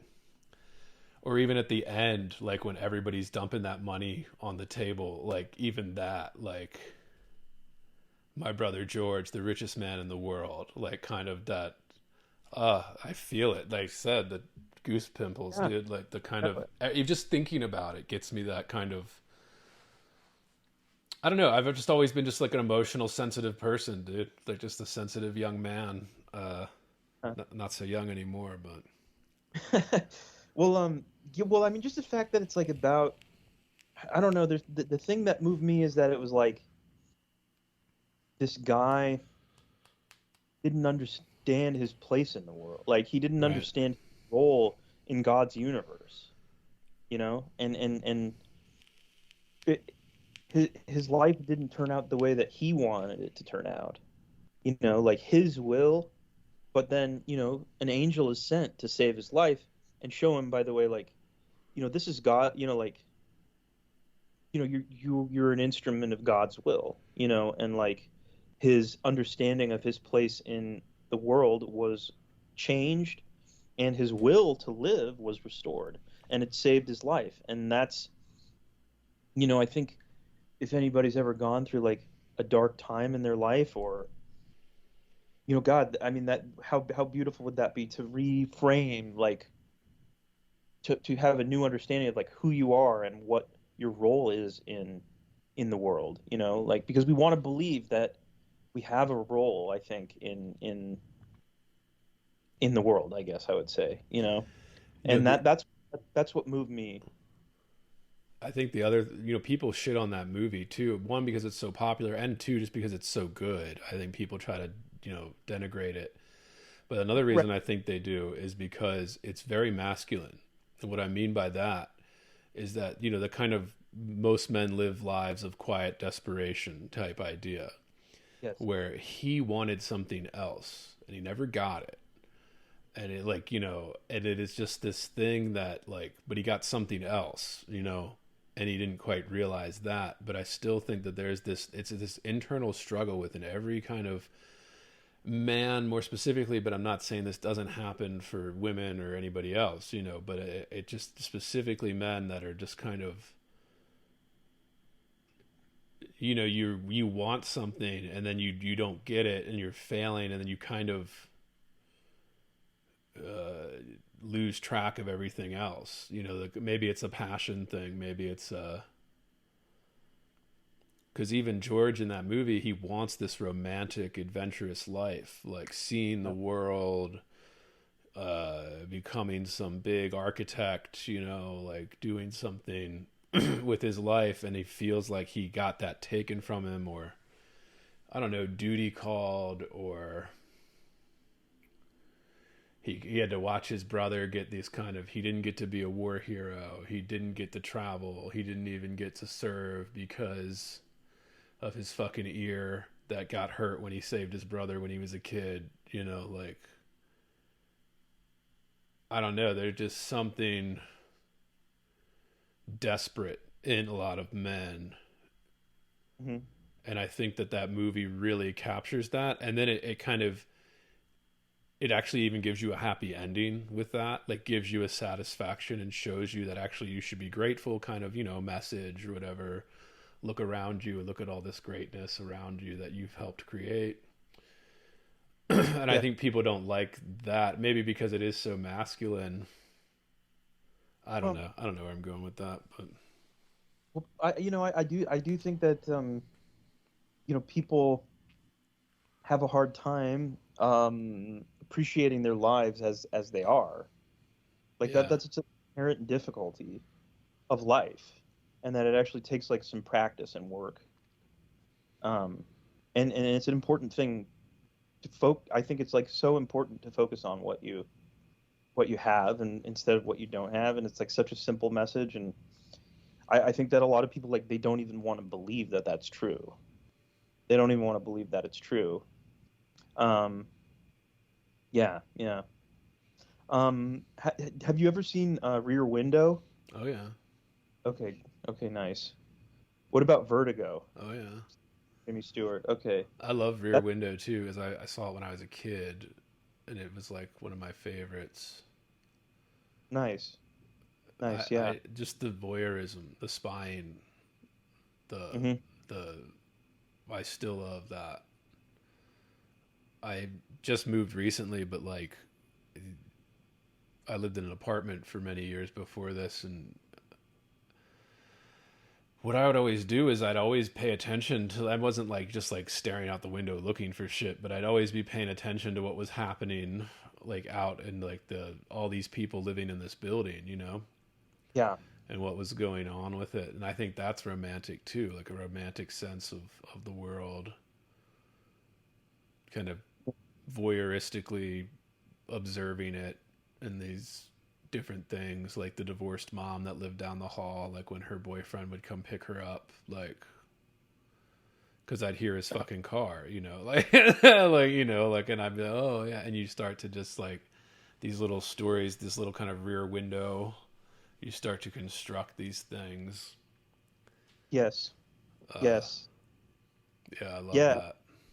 At the last apartment that I lived at, there was this guy who I would see, and he would walk around um, the apartment complex, and he was like, he was like this kind of, he was maybe like 6 feet tall, and he had like long dark hair, and he had kind of like he was not in super great shape or anything, but he would, he had kind of like a dad bod or whatever, but he didn't care. He would walk around the apartment complex on his cell phone, on speaker, and be in sandals and jeans and no shirt, and he would walk around, and you could hear him talking, and you could just tell from the conversations that he was having that he was going through a separation that was sounded like it was headed towards divorce, Oh you yeah. know.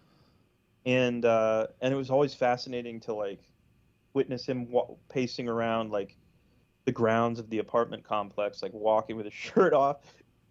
You know, um, you're probably familiar with this like very much here in Phoenix, and I bet it's true in Las Vegas. Is like the apartment complexes aren't like these enclosed buildings, but rather like kind of open concept. And Yeah, there's like breezeways, like yeah, yeah.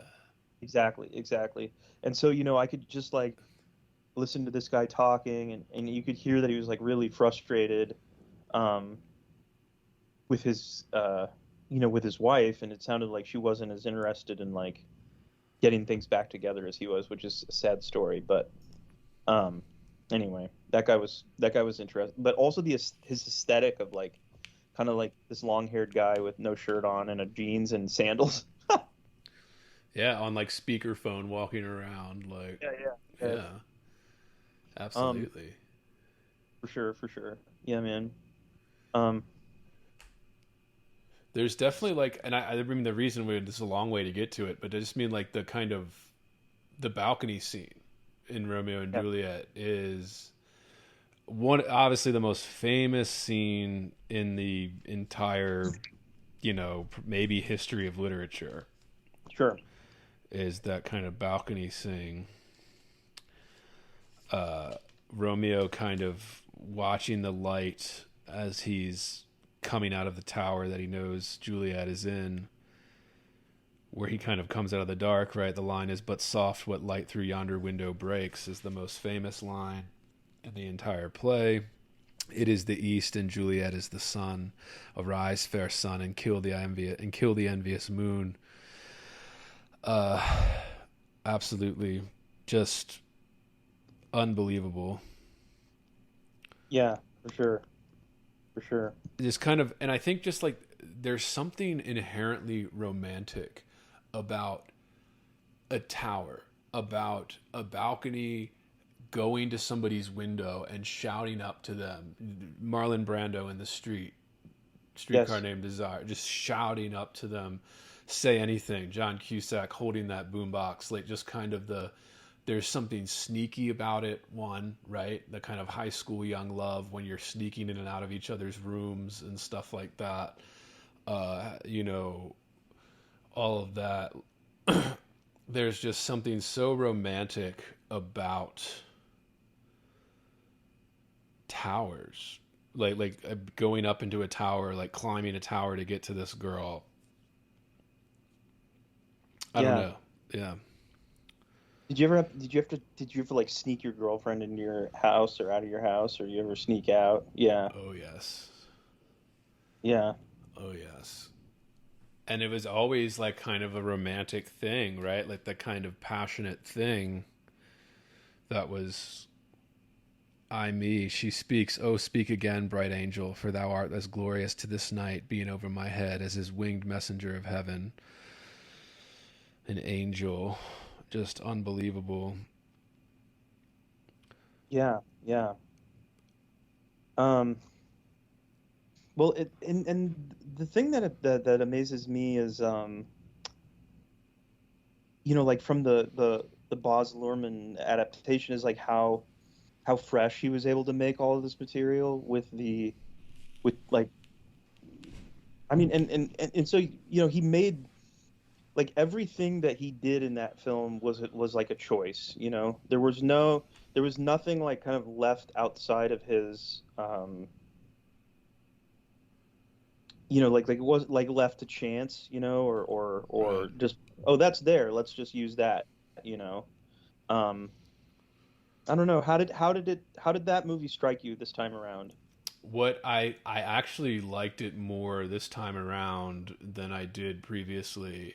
And I'm not a huge Lerman guy, but one thing I think he did that makes that version from 96 hold up so well, Yeah. he the fact that they kept all of the dialogue the same, that all of the dialogue was the kind of Shakespearean English, Yeah. keeping that allowed him to kind of do so much wild stuff with the kind of modernizing it in other ways while keeping that kind of dialogue is what makes that movie still hold up today. I think if they had modernized the language or told the story, the kind of same Romeo and Juliet story, but didn't use the Shakespearean language, it wouldn't hold up. It would be corny. It would be, you watch it now, I think, and it would be like, some of those choices, like you said, even in the beginning, like kind of Jamie Kennedy in the beginning.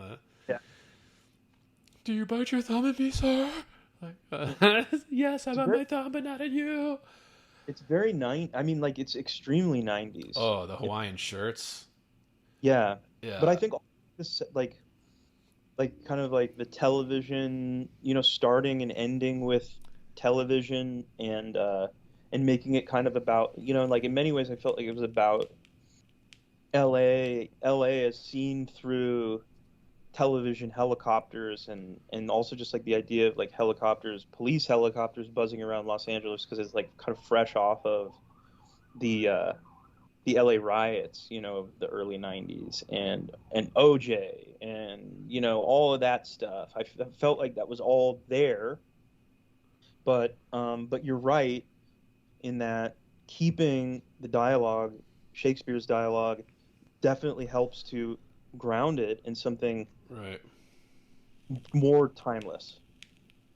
But it's nice to see something that also, reminds me of that time period, and was immersed in that time period in a way like that other stuff kind of isn't. And um the thing that I didn't get when I was a kid was that, like, how constructed it was, and how much costume and color and set size there is to that movie. Yeah. And that was the way to go. I mean, that was the Yeah. way to go, the way to make it interesting to a new audience, to young people. And I mean, I mean, there's really like, I mean, and I was shocked because, back in the day, I didn't really recognize who some of these other players were that were in the film. Um, but I mean, what raw material he had to work with, like with Leonardo DiCaprio and Claire Danes as well, who was really kind of like the archetypal '90s girl, and she was extremely young, Yeah. and very, very talented for being so. Like, I don't even know, she probably was like 15, I think, maybe in that movie. Like the actress was 15. Yeah. And I think the way that Lerman seemed to pay special attention to the music, like Yes. when they're talking back and forth, even when he's doing the banter, especially with the banter between like Romeo and Mercutio and all like the group of friends, the back and forth, that's very kind of their music, they're rhyming each other's lines, like they're almost like completing these kind of, like that's such an essential part of it. And I think a lot of people tend to like for example in the Zeffirelli version there isn't as much attention paid to that in terms Mhm. of like how the lines rhyme and bounce off one another. There's a rhythm to the entire play from Yeah. the very beginning, and like there's this thing that people do when they're acting Shakespeare is they try to over dramatize the lines, Mhm. Yeah. and that very often messes up that rhythm because you're trying to over dramatize it, to emphasize it, and give like a spin on it because this has been done to death. Actors love doing this, but I think the other reason actors love doing it is because of that, because it forces you to work with everybody else in the scene like so seamlessly with that sound, is you have to hit the mark almost, but with your speech, like with the dialogue you're performing, Yes. and also your mark on the stage or where the movie or whatever you're performing it in.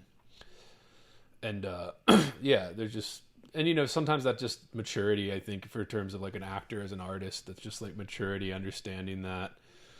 But like, actors love doing Shakespeare because I think it gives them that opportunity to I don't know, just like do something that you can only do through a Shakespearean kind of back and forth, the Shakespearean dialogue, the monologue, the soliloquies, the kind of self-dramatizing, the self-overhearing, as Bloom would say, Right. explaining to the audience your kind of psychological change and weighing the options. And most famously Hamlet, right? The kind of, is that a dagger I spy, like when he's talking to himself and he's kind of like on stage by himself during that scene. I mean, yeah, that is always huge factor. But I Well, did. yeah, and I mean, oh No, yeah, go on. I just want to say, like, yeah, I mean, like, it really gives an actor an opportunity to rely on the material and not have to, I mean, really do overact, I guess I would say. Yeah, but yeah, I don't know, the romantic shit, like just like little lines, like when they're at that balcony and she's like, they're talking, they're about to go away. They've kind of devised their little plan to marry each other so that they can fuck. And Yeah. like she's like, Juliet calls him back, right? And she's like, oh, I've forgotten what I've called you back for. And he's just like, well, let me stand here till you remember, right? Let me stand here till thou remember it. Die hard romantic. Die hard romantic. Nothing else matters but this exact moment, this exact love. I'll stay up all night if I have to, kind of thing. Yes. But I also wanted to ask you about Friar Lawrence. Mm-hmm. Because reading it this time, I started to notice, I was like, this is maybe all Friar Lawrence's fault. Like, like he devises the plan. he agrees to marry them in secret, and then he devises the plan to like fake her death, and then he devises all of that. Yeah, well, I mean, I don't know. Once he kind of launches them on this path because Romeo goes to see him, after he falls for Juliet, and he is at first kind of like, oh, like, didn't, weren't you head over heels, like, just for uh for Rosalind before, like, what are you really like, how serious is this? And then he sees, like I was saying before, I think that he sees the possibility, I don't know, for, like I said, like, kind of healing the this problem that exists in the within the community between the families. Um, but then I think part of it is, now that he's set this into motion, like, I think he just kind of has to finish it. Is kind of how I see it. Yeah, and his kind of ending like soliloquy at the end where he explains it all to the prince and like the people and stuff, like he's almost kind of owning up to it, like Yes. kind of like, oh, this was all my fault. But yeah, I was just thinking like he sets it up too, like when we first kind of he agrees to do this kind of stuff, like that famous line. If you're hearing this, it's because you are listening to the free public feed of Heavy Board. To get complete, uncensored, uninterrupted, full access to this podcast, become a subscriber at patreon.com/heavyboard. That's right, Heavy Board is made possible by subscribers like you. For less than 1 cup of coffee per month, you will receive private access to uncensored, full-length episodes, Jerk Shop, heavy bonus content, subscribers-only AMA episodes, bonus extended interviews, and more. Come join the conversation today at patreon.com/heavyboard. And these violent delights have violent ends. I think that's Act 2, Scene 5. Yes. And it's like after they like devise this plan, and like, okay, so he's kind of foreshadowing and setting up this kind of, it's going to be a violent end as we have this violent delight. Do you remember there was God, I can't remember if it was the Zeffirelli one or, so when Romeo goes to see him the first time and he's telling him about Juliet, he's like, Holy Saint Francis, what a change is here. Is Rosalind that thou didst love so dear so soon forsaken? Young men's love then lies not truly in their hearts, but in their eyes. Like, there's a little like pause, obviously leaving it up to us to, fill in where young men's love actually lies not in their hearts, but in their eyes. That was cool. Another sex joke. Like there's so much sexual humor in this play too. And I think that's something that you don't pick up on when you're young in high school and they're forcing you to read it and stuff, like kind of how raunchy the play is and like how entertaining it would be to a crowd in like Elizabethan England, like with all these kind of, and I think Larman really captures that with kind of, they do like crotch grabs and stuff while they're like talking about like the kind of prime my pump, like kind of right things like that. Like it's talking about their dicks. And that line there, these violent delights have violent ends, and in their triumph die, like fire and powder, which as they kiss consume. The sweetest honey is loathsome in its own deliciousness, and in the taste confounds the appetite. Therefore love moderately. Long love doth so. Too swift arrives, as tardy as too slow. And I think that point stands out to me in this reading, where it's like, like it's just going to burn up, Yeah. This is not a thing that's built to last. And also there is that kind of double meaning where it's like, he's saying this will actually end in violence, which it does do. Um, Yeah, and Friar Lawrence is setting it all up for everyone. sure is. But yeah, I was just thinking about that, like kind of like he basically caused all of this, and then like kind of his correspondence not reaching Romeo and all that. But also Yeah. like Friar Lawrence is kind of like the more of a father figure to Romeo than even like his own father. Yes. Like his own father kind of running away from when we first meet Romeo. What's the line? Something like, "Is that my father who left so hastily away?" or something like Yeah. not wanting to see Romeo, and then he's going to Friar Lawrence for the father figure.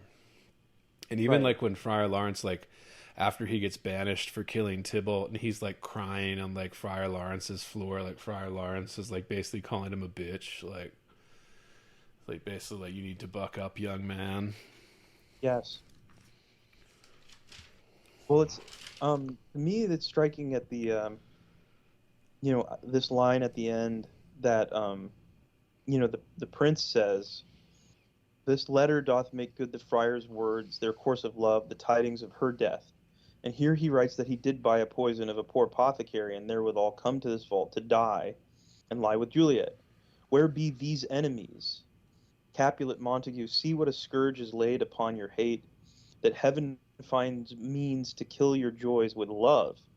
And I, for winking at your discords too, have lost a brace of kinsmen. All are punished. That line, see what a scourge is laid upon your hate, that heaven finds means to kill your joys with love. I don't know I don't know what to make of that, but it seems to me it's just saying like it was these young people's love that ultimately punishes all of you for your hate and violence. I don't know. Is that I don't I wish I had a more uh I don't know. I don't have as sophisticated a read on some of these lines, but that does strike me. No, I mean absolutely. I think it is, and I think it's the theme of this is the two extremes: sex and death, so life and death, and then yeah, love and hate. The kind of that's where most of the drama comes from in this play too, and in the story overall. Kind of, I mean, like I was gonna ask you this, kind of like the idea of like killing oneself over a woman. Hmm.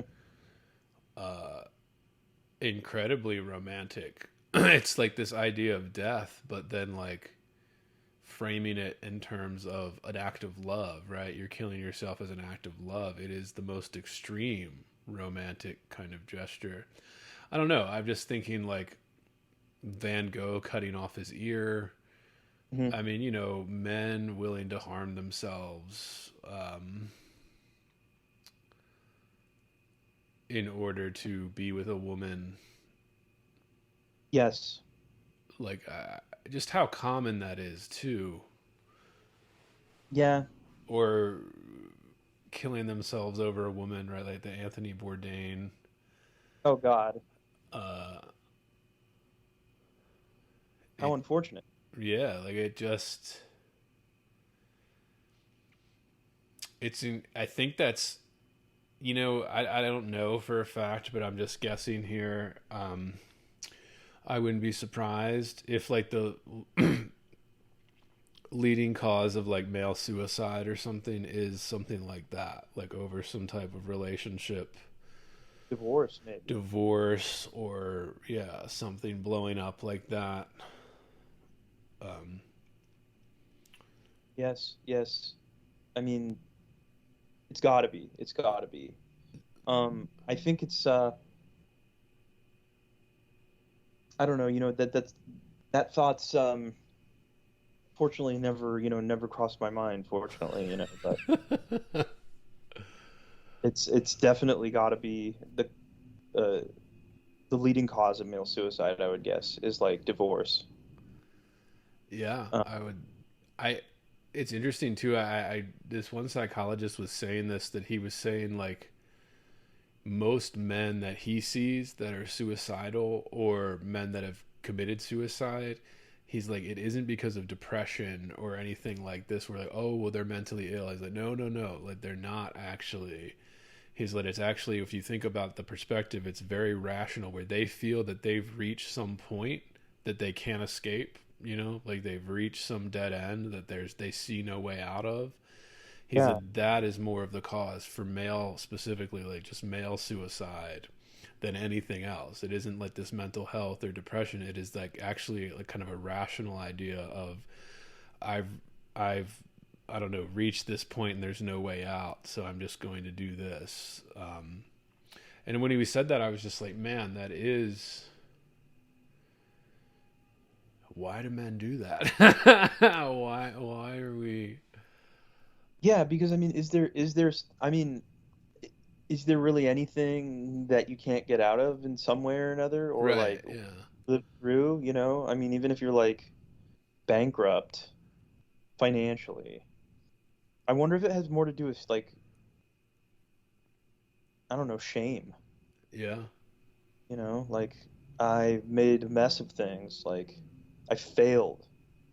I failed as a man, you know? Yeah. Um, And I think that's, speaking of It's a Wonderful Life, I think that's what George feels in the beginning of the movie, you know? yeah. Because I think that's a very common thing that, and this is something I know I always bring up Jordan Peterson on this podcast, but just kind of, this is something I think Peterson touches on in the modern context of that kind of desperation or the failure of a man as a man. Like as a man, you feel like you didn't live up or failed at becoming what you were supposed to be, or a complete man, or whatever it is. Kind of, that's a unique sensibility to the kind of masculine disposition, and maybe the kind of more sensitive young men or romantic young men tend to, I don't know, be like more prone to that, or I don't know. Yeah, yeah. Well, you know, I do think like it's uh I think it's it seems to me like there's maybe like something that I'm like a compulsive behavior or something like that you can't stop, you can't escape. You know, like whether it's like alcoholism or drug addiction, I could see that where it's just like I see no way of stopping myself from doing this. I could see that as being a, a reason somebody might kill themselves. I'm not saying it's a good reason. I honestly don't think there is a good reason really, for the most part. Because I've certainly thought about it, where I was like, well, what would be the circumstances, you know, where I would take my own life? Like, I feel like that's just not a possibility. It's not a possibility. Be better if I'd never been born.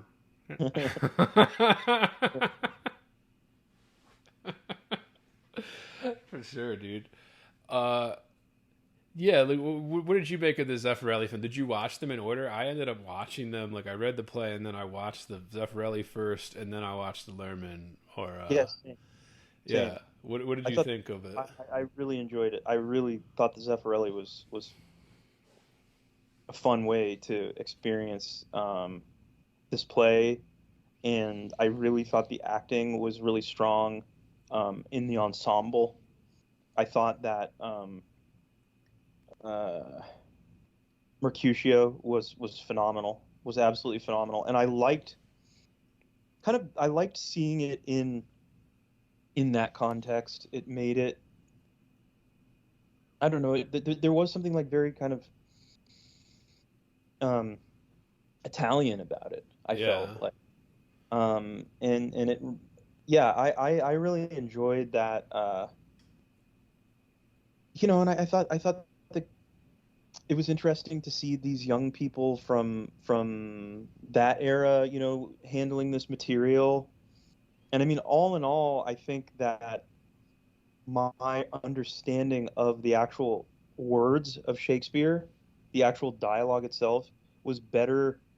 Uh, like I, you know, because I've seen I actually saw the Lerman Romeo and Juliet a few weeks ago, or maybe a month or two ago. God, it couldn't have been that long ago, Andrew. It must have been really recently I'd seen it. And I was just more I was just more taking it in visually than being impressed by the dialogue. In the Zeffirelli version, really, I can see why they show it to kids in school. Like I could understand what the play was about really well. I know that sounds you need that, and so the Zeffirelli film really gave me an understanding. And watching it before rewatching the Lerman one, it actually helped me appreciate the Lerman one better because I understood it better. Yeah, I think Yeah. that's true for a lot of Shakespeare stuff, is that you do have to, if you don't have a good teacher that's walking you through it when you first encounter it, like you do have to see it performed, because it does breed kind of context on top of what you were already reading, especially if you, like, haven't been trained to read this kind of language, which most people haven't when they're first encountering this. And it's like seeing the characters, their expressions, the emphasis on the certain words and things like that. Yeah. And even the Zeffirelli version, I mean, obviously they're separated by, 30 years almost. Yeah. Between the Zeffirelli in 68 and the Lerman in 96. It was much more play-like, where the sets were very minimal. Like, it was, a lot of it was just that town square, kind of just that, Italian buildings and, like, the kind of town square. I got, like, kind of ballet vibes, too. Mm-hmm. Like, with Yes, the tights, the fight Yes. scenes, like the choreography of the fights, they're almost kind of dancing around one another. True.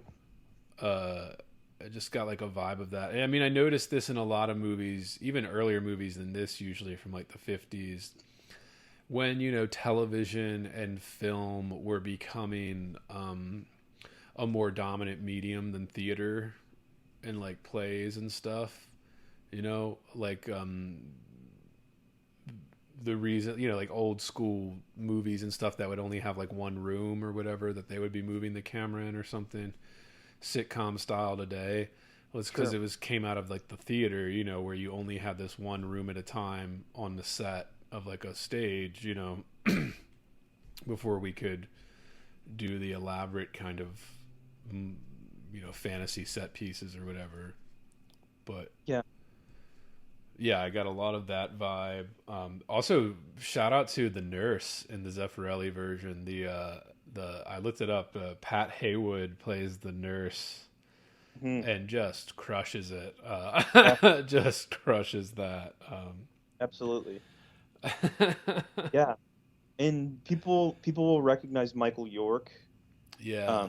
Tybalt from, I don't know. My first exposure to Michael York was in Austin Powers, but he's also in Cabaret, which is another great film and a great performance by him. I didn't realize that was Laurence Olivier doing the narration, and Same, yeah.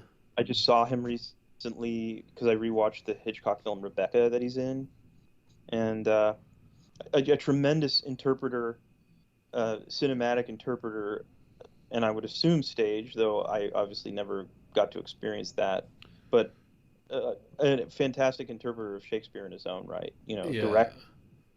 He loved Shakespeare. Yeah, he put himself in all those Shakespeare movies. He even did blackface to play Othello in in that one.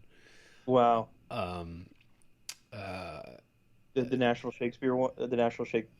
Theater Company production. It's whatever movie version where Olivier's, I think he directed it too, where he like cast himself as Othello and like put himself through full blackface kind of makeup. Yes. And people beat it up now for that, but I mean the movie itself is good. But yeah, Olivier was a huge Shakespeare. I mean, all these actors, they all, like Denzel Washington, dude, huge Shakespeare dork. Like that guy loves Shakespeare. He always wants to do Shakespeare roles. And did you see the recent Macbeth by, what was it, Joel Cohen or one of the Cohen brothers? No. It was okay. It was a little disappointing, but Denzel stars as Macbeth in that, and then Frances McDormand. I guess it was Ethan Coen because I think he's the one that's married to Frances McDormand. Sure. She played Lady Macbeth, but Have you ever seen this movie? It's an American independent film from the 90s. It's called Scotland, PA. no. Oh, it's like it resets Macbeth in like some town in Pennsylvania, like contemporary town in Pennsylvania, and it's pretty clever. It doesn't, they don't use like and who's is the inspector like the guy? So I think Christopher Walken plays like they're supposed to be Macduff or whatever, but I think you should check it out. I think you would like it. Yeah. I don't know. I was gonna say. I mean, I like that. I like when they're well done too. I mean, dude, 10 Things I Hate About You. Great. One of the best kind of modernizing of the Taming of the Shrew I've ever seen. And maybe it is just because I'm a millennial and I'm nostalgic for it, but I would watch that over and over again as a kid. Yeah, that's a great one. That's a great one. But I need to get back on a Shakespeare jag. You got me started here. Dude, I was about to do the same, dude. Like, I'm about to try and do some more Shakespeare. I was like, man, I really want to reread King Lear now. And I have this huge thing, and I haven't read all of Shakespeare. Have you read The Tempest? Yeah, I have. Yeah, not in a long time though, but I've read pretty much I haven't read the history plays, so I haven't really read the Julius Caesar kind of plays. And I haven't read all the comedies or all the dramas, but I've read most of them. But I want to go back and like do all of them, and I have them all in this huge book here. So I was like, yeah, I want to do like a huge Shakespeare Jag. Yeah, exactly. Yeah. Yeah. But also, yeah. So yeah, we didn't talk about Olivia Hussey. Olivia Hussey as Juliet. Oh yeah. What do you think?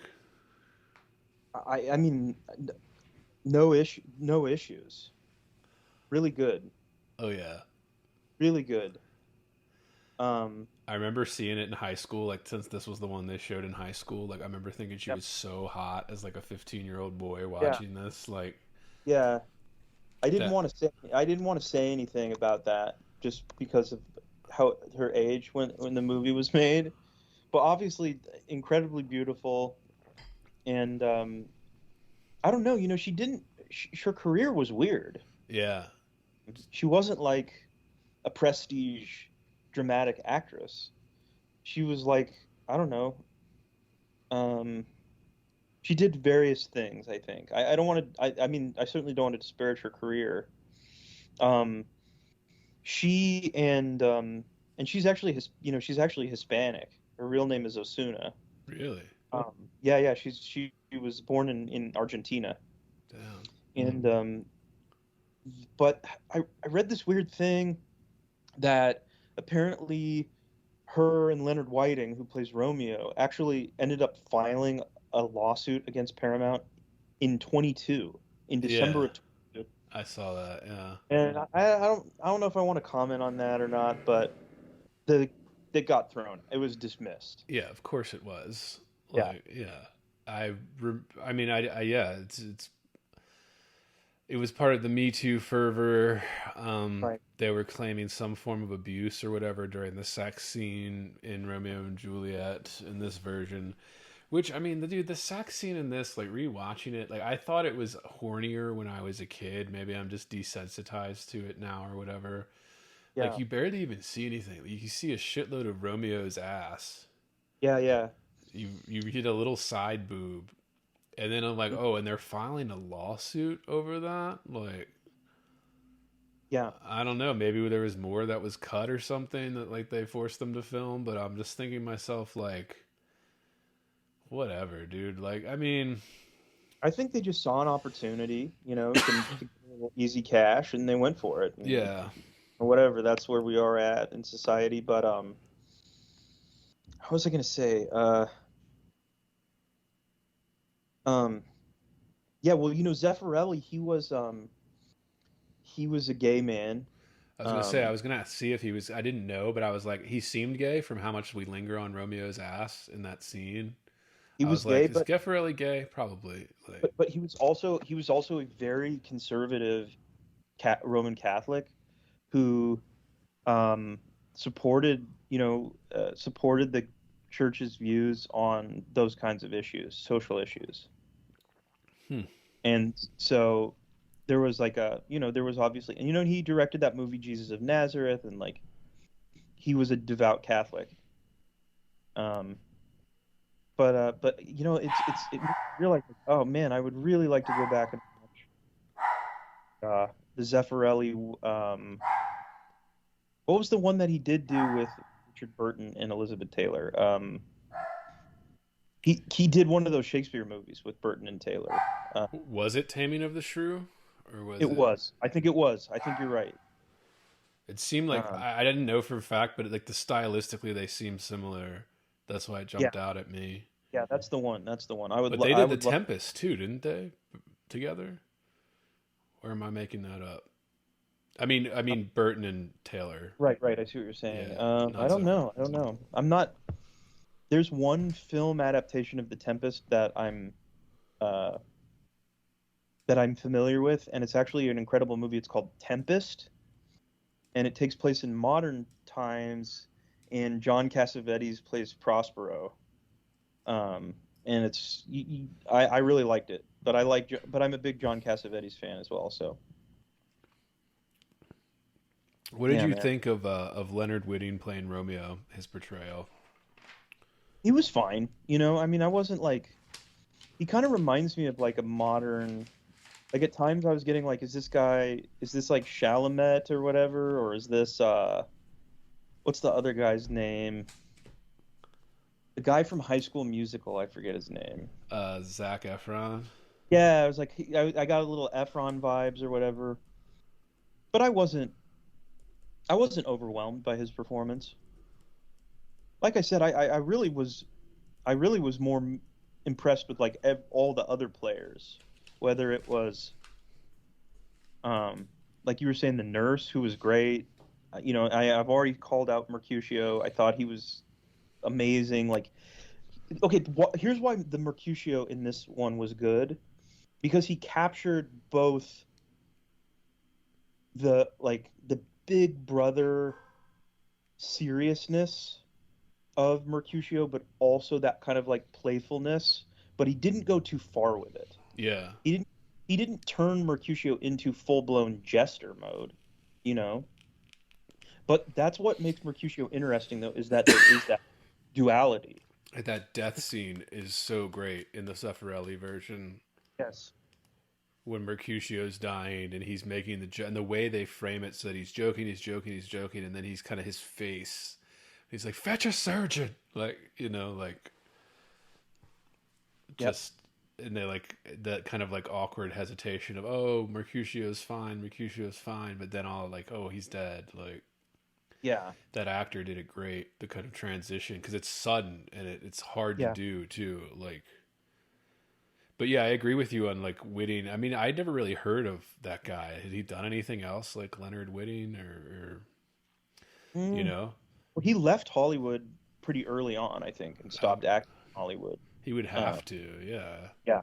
Yeah. I don't think he tried to make a long go of it in his career as a film actor. I think he did a lot of stage in England. And I'll say this, for all the visual appeal, and quite frankly the the visual genius of the Luhrmann adaptation, just these actors that are in the Zeffirelli version, like, and probably Zeffirelli himself, although I don't know that. Um, they just had a better understanding and a better handle on this material and on this dialogue, and they didn't have to go so fucking hard.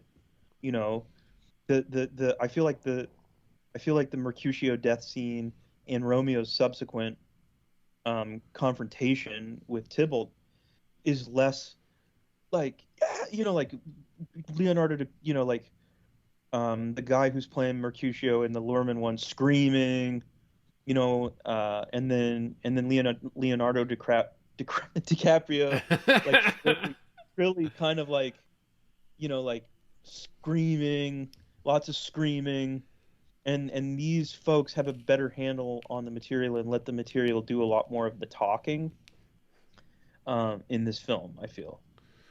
Yeah. Yeah, and that's one thing I guess people always criticize Lerman for is the kind of over stylized stuff that he Yeah. does. Yeah. There are parts of it that I actually really thought worked in the '96 version with Leo, but I've had the same Yeah. thing, like comparing Leo DiCaprio to Leo Whitney.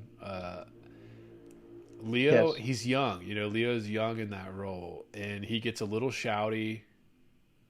But overall, I thought he was good casting for it. Even Agreed. yeah, like even Leonard Whiting in the '68 version is I see why they cast him as Romeo.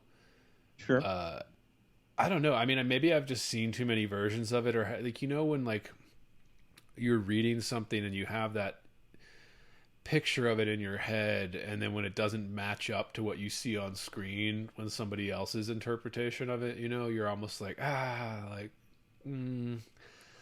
Yes. There is a slight edge to Romeo, I think, and like you mentioned this earlier, because of that romanticizing, it's almost a desperation in like the male psyche to over romanticize love in this way that Romeo would or does in the story. There's just a slight edge to him, I feel like, that is probably really hard to capture as an actor. I've done, amateur acting. I've never done anything at the level of being in a movie. But then again, I mean, I see some people that go do movies all the time that that can't act or Yeah. whatever. Yeah. But I did like theater and shit, and yeah, I mean that's hard to capture. But yeah, there's like a slight little edge to Romeo that I think Leo captures a little bit better in that. But he goes slightly over the top because he's young at that time and kind of shouts to compensate for. I don't know. But yeah. What did you think of the Lerman version? Well, I was really kind of impressed with. I mean, I don't know. Well, like, where did Baz Luhrmann come from, and where did his confidence come from to make a movie that bold? And it's really bold, and it has like a very theatrical sensibility. It understands, I guess, what it like how this movie could be interesting to anyone is by like putting in a lot of motion, color, music, and it's so stylized, and he's able to use costume to differentiate between, like he's able to help us visually understand what's happening, and that was so important because the movie really is, I think, it's like for teenagers. Yeah, and it The was a movie's made. teenage sensation when it came. I was a Yeah. little too young, but And my point would just be like that's quite the achievement to make this material accessible, and not just accessible, but like for us to be able to understand it, no matter our level of comprehension of already like of already knowing what the story is about, of understanding what the dialogue's about.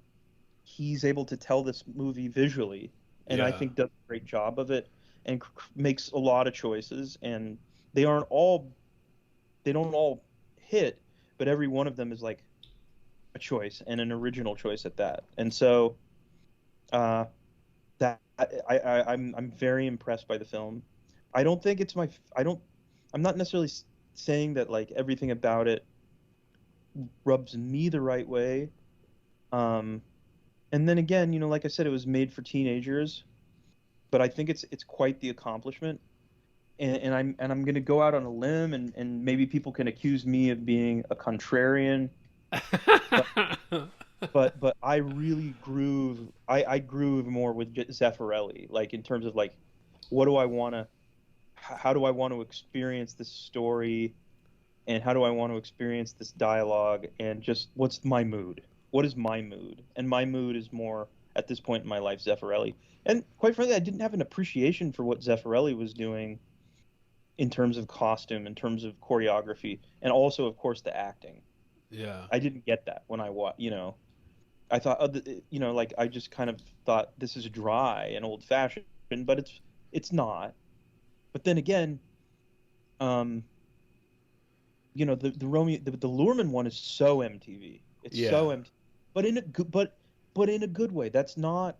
I'm not denigrating that. That was at the peak of, you know, the kind of like the confluence of Hollywood storytelling and what we learned from the music video, Yeah. what we learned from the big epic music video. Peak TRL. Like, yeah. Yeah, It just peaked. Like, that was the coolest shit. And even the visual stuff, like my favorite visual stuff with Lerman's was that scene when he's in the tomb, which they kind of make like a funeral home kind of thing. The red crosses that line the entire like aisle as he's going down, like to her kind of coffin.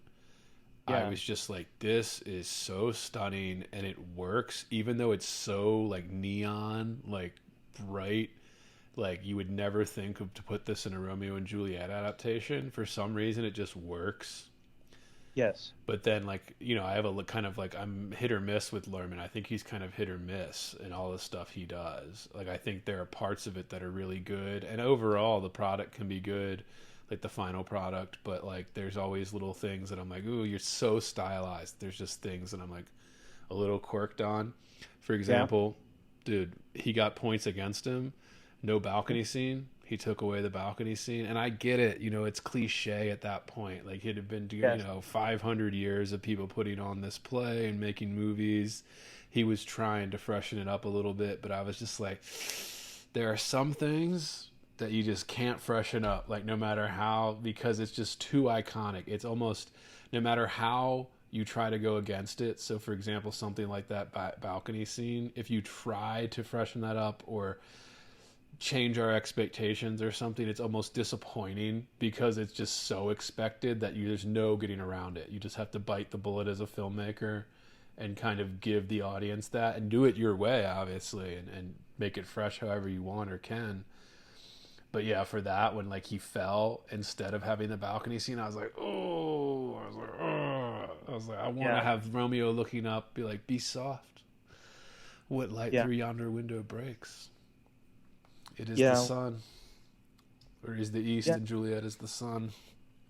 Well, yeah, and that's the thing though. It's like that's the thing is that I admire the guts that it took to take on this material and not be at all a household name at that point in time. Yeah, and I like that he wasn't as precious about it too. Like, he wasn't Yeah, precious about it with the legacy and all of that. You can get over precious and try to make it too. There was a Pride and Prejudice remake, one of the more recent ones, wasn't it? Or was it one of the ones in the 90s that it almost is too precious with the material, I feel like. But then again, I need to rewatch these. I haven't seen them in a while, but I really like. I mean, and you may be talking about this version, but I'm a really big fan of that, like the 2000. Keira Knightley, I like it a lot. yeah, that I wasn't talking about. Yeah, that one's good. Okay, Yeah, okay, that's good. good. Yeah, yeah. I Yeah, think, yeah, man. Mr. I Darcy, dude.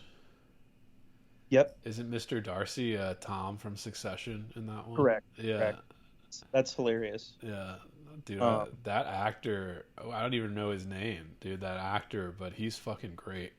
He should be in more stuff. Like, well, and I really like Keira Knightley. me I think too. Yeah, she's great. and she's really beautiful in like a very specific way. Like, she's not like this beauty queen, but she's also like, I don't even want to say girl next door because she's not that either. She's like too pretty for that. Like, Yeah. that she just has this aura about her, particularly at that time, the Pirates of the Caribbean, the Pride and Prejudice of that time, the kind of the things she was making. Yeah, she So was true. just smoking hot. What She was.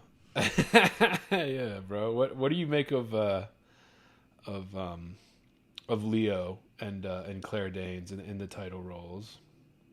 I think like I was saying, I think Leo is a little well, I don't know. You made a great point where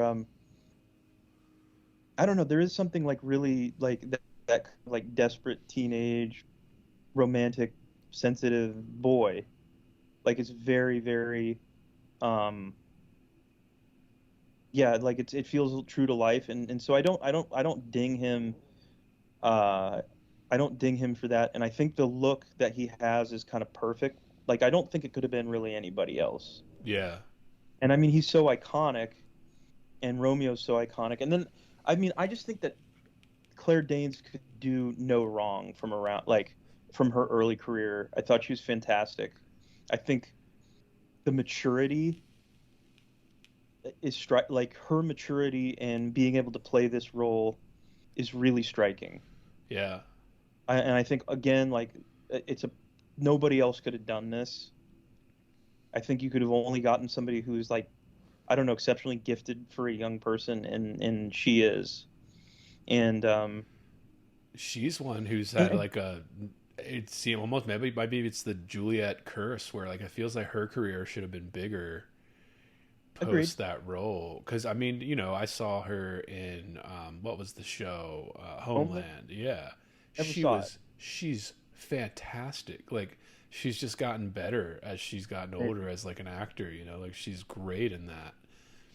And that's a more more modern role and stuff, and she has to play like kind of a big range, a much bigger range than just like a teenager in love, blinded by love or whatever. But like still, I was always just like, maybe it's like the cursed role to get cast as Juliet in a big Shakespeare rendition. If you end up like Olivia Hussey or Claire Danes with your career, like you would think they would be huge, have these huge careers after it, but then they don't. Yeah, well, you Yeah. just kind of wonder, like, how do these things, why do these things go the way they go? I mean, is it because of her agent?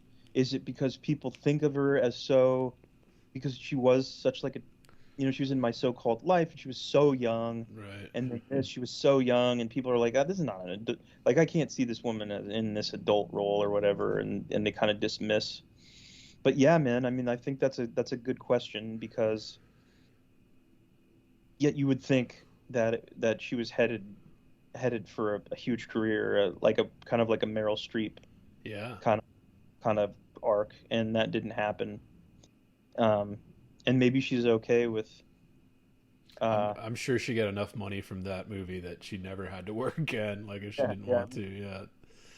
Because that yeah, was one of man. those movies that I remember. I was a little too young, but I had an older sister, so Mhm. I was like I was about 7 or 8 when that movie came out, and then my sister was like 13. So Yeah, prime age for that. Like she saw it in theaters, a bunch of times with friends and things. And I remember she got the soundtrack. That's how I knew the soundtrack, and like the images and like the kind of cover art on that soundtrack and the big VHS box that we had when it came out on video eventually. But I was just thinking, like, this was pre-Titanic too, right? For Leo, wasn't yes, Titanic the year after? So that was like, was maybe this the sweet. first, yeah, like heartthrob role for Leo? Like big. Yeah, I don't remember where I'd heard of him prior to this. Arnie and What's Eating Gilbert Grape, or what was the first one you said? Arnie and What's Eating Gilbert Grape. Yeah, What's Eating Gilbert Grape? That would have been the one Yeah. but he was also on the show briefly that I watched when I was a kid, called Growing Pains. It was like a television sitcom. Kirk I mean, Cameron. he was really born into the life, but yeah, but I mean, the, yeah, I mean, I can't at this point in my life, I can't picture anybody else being in either of those roles, and fortunately, you know, they're the ensemble that they're surrounded by is so heavy with different characters and obviously like loads and loads of talent that young people, it takes some of the pressure off of this role, whether it's um whether it's those kids that are in Zeffirelli or it's this movie, And I was thinking the Mercutio in Larman, he was the actor. I can't think of his name, but he was in a lot of shit in the '90s. He was He was in Oz, right? That right. yeah, He was the the guy in the wheelchair. wheel. Yeah, Yeah, that narrates like the he like narrates the whole series. yeah, he does. Hey, look, Andrew, I think I need to like go and get some dinner before, For you sure, know, bro. going to hit the sack. So, Yeah, yeah. Final thoughts, Brendan? Any final thoughts on Romeo and Juliet or either of these versions? I think I might, for listeners, do like a deep dive on Romeo and Juliet films. I like to do that sometimes yeah. for a bonus something. But yeah, final thoughts on anything, Brendan? Romeo and Juliet, Shakespeare, Lerman, Well, Zeffirelli, yeah, well, I think Brendan's Heart and Soul. yeah, yeah. Well, I think when this is a cautionary tale about the adults in the lives of these kids because like they're unsupervised and they have their own ideas about the world and I think they're a little bit trying to escape um their families and the conflict that they see.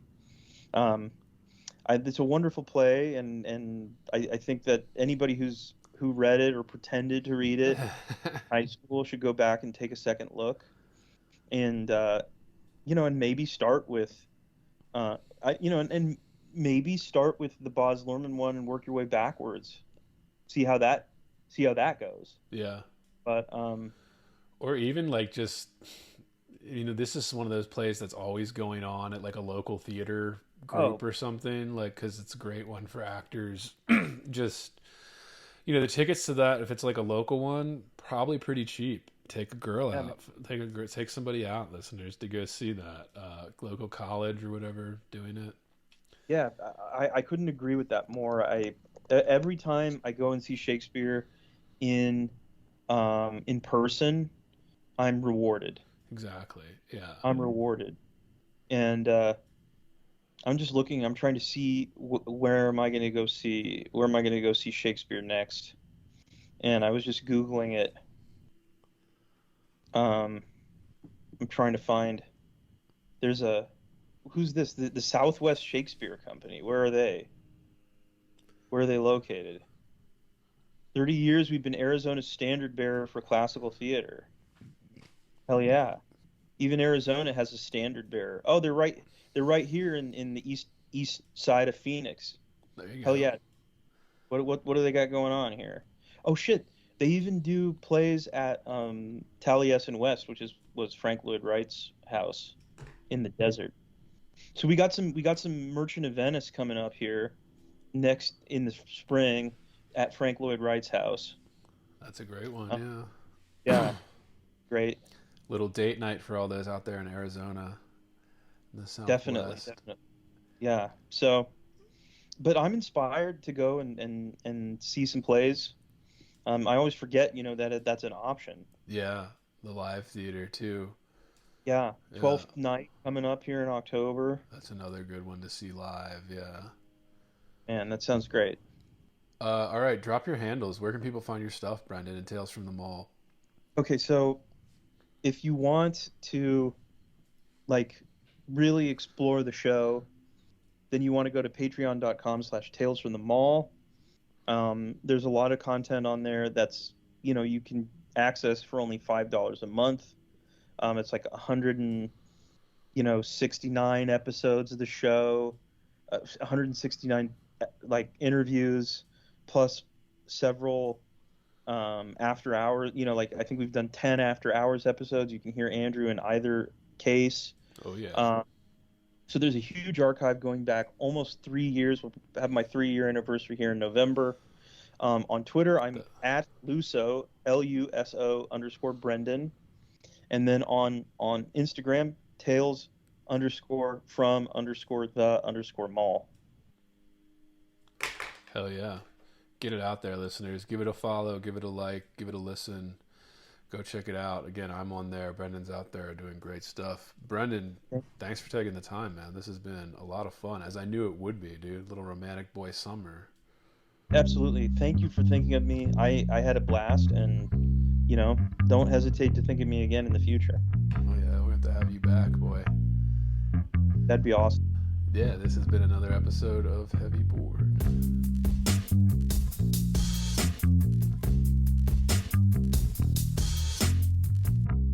Heavy. Bored. Heavy. I am heavy Bored. I may say that the male is entirely hostile. No! Dinner. Resources. Life, friends, is boring. We must not say so.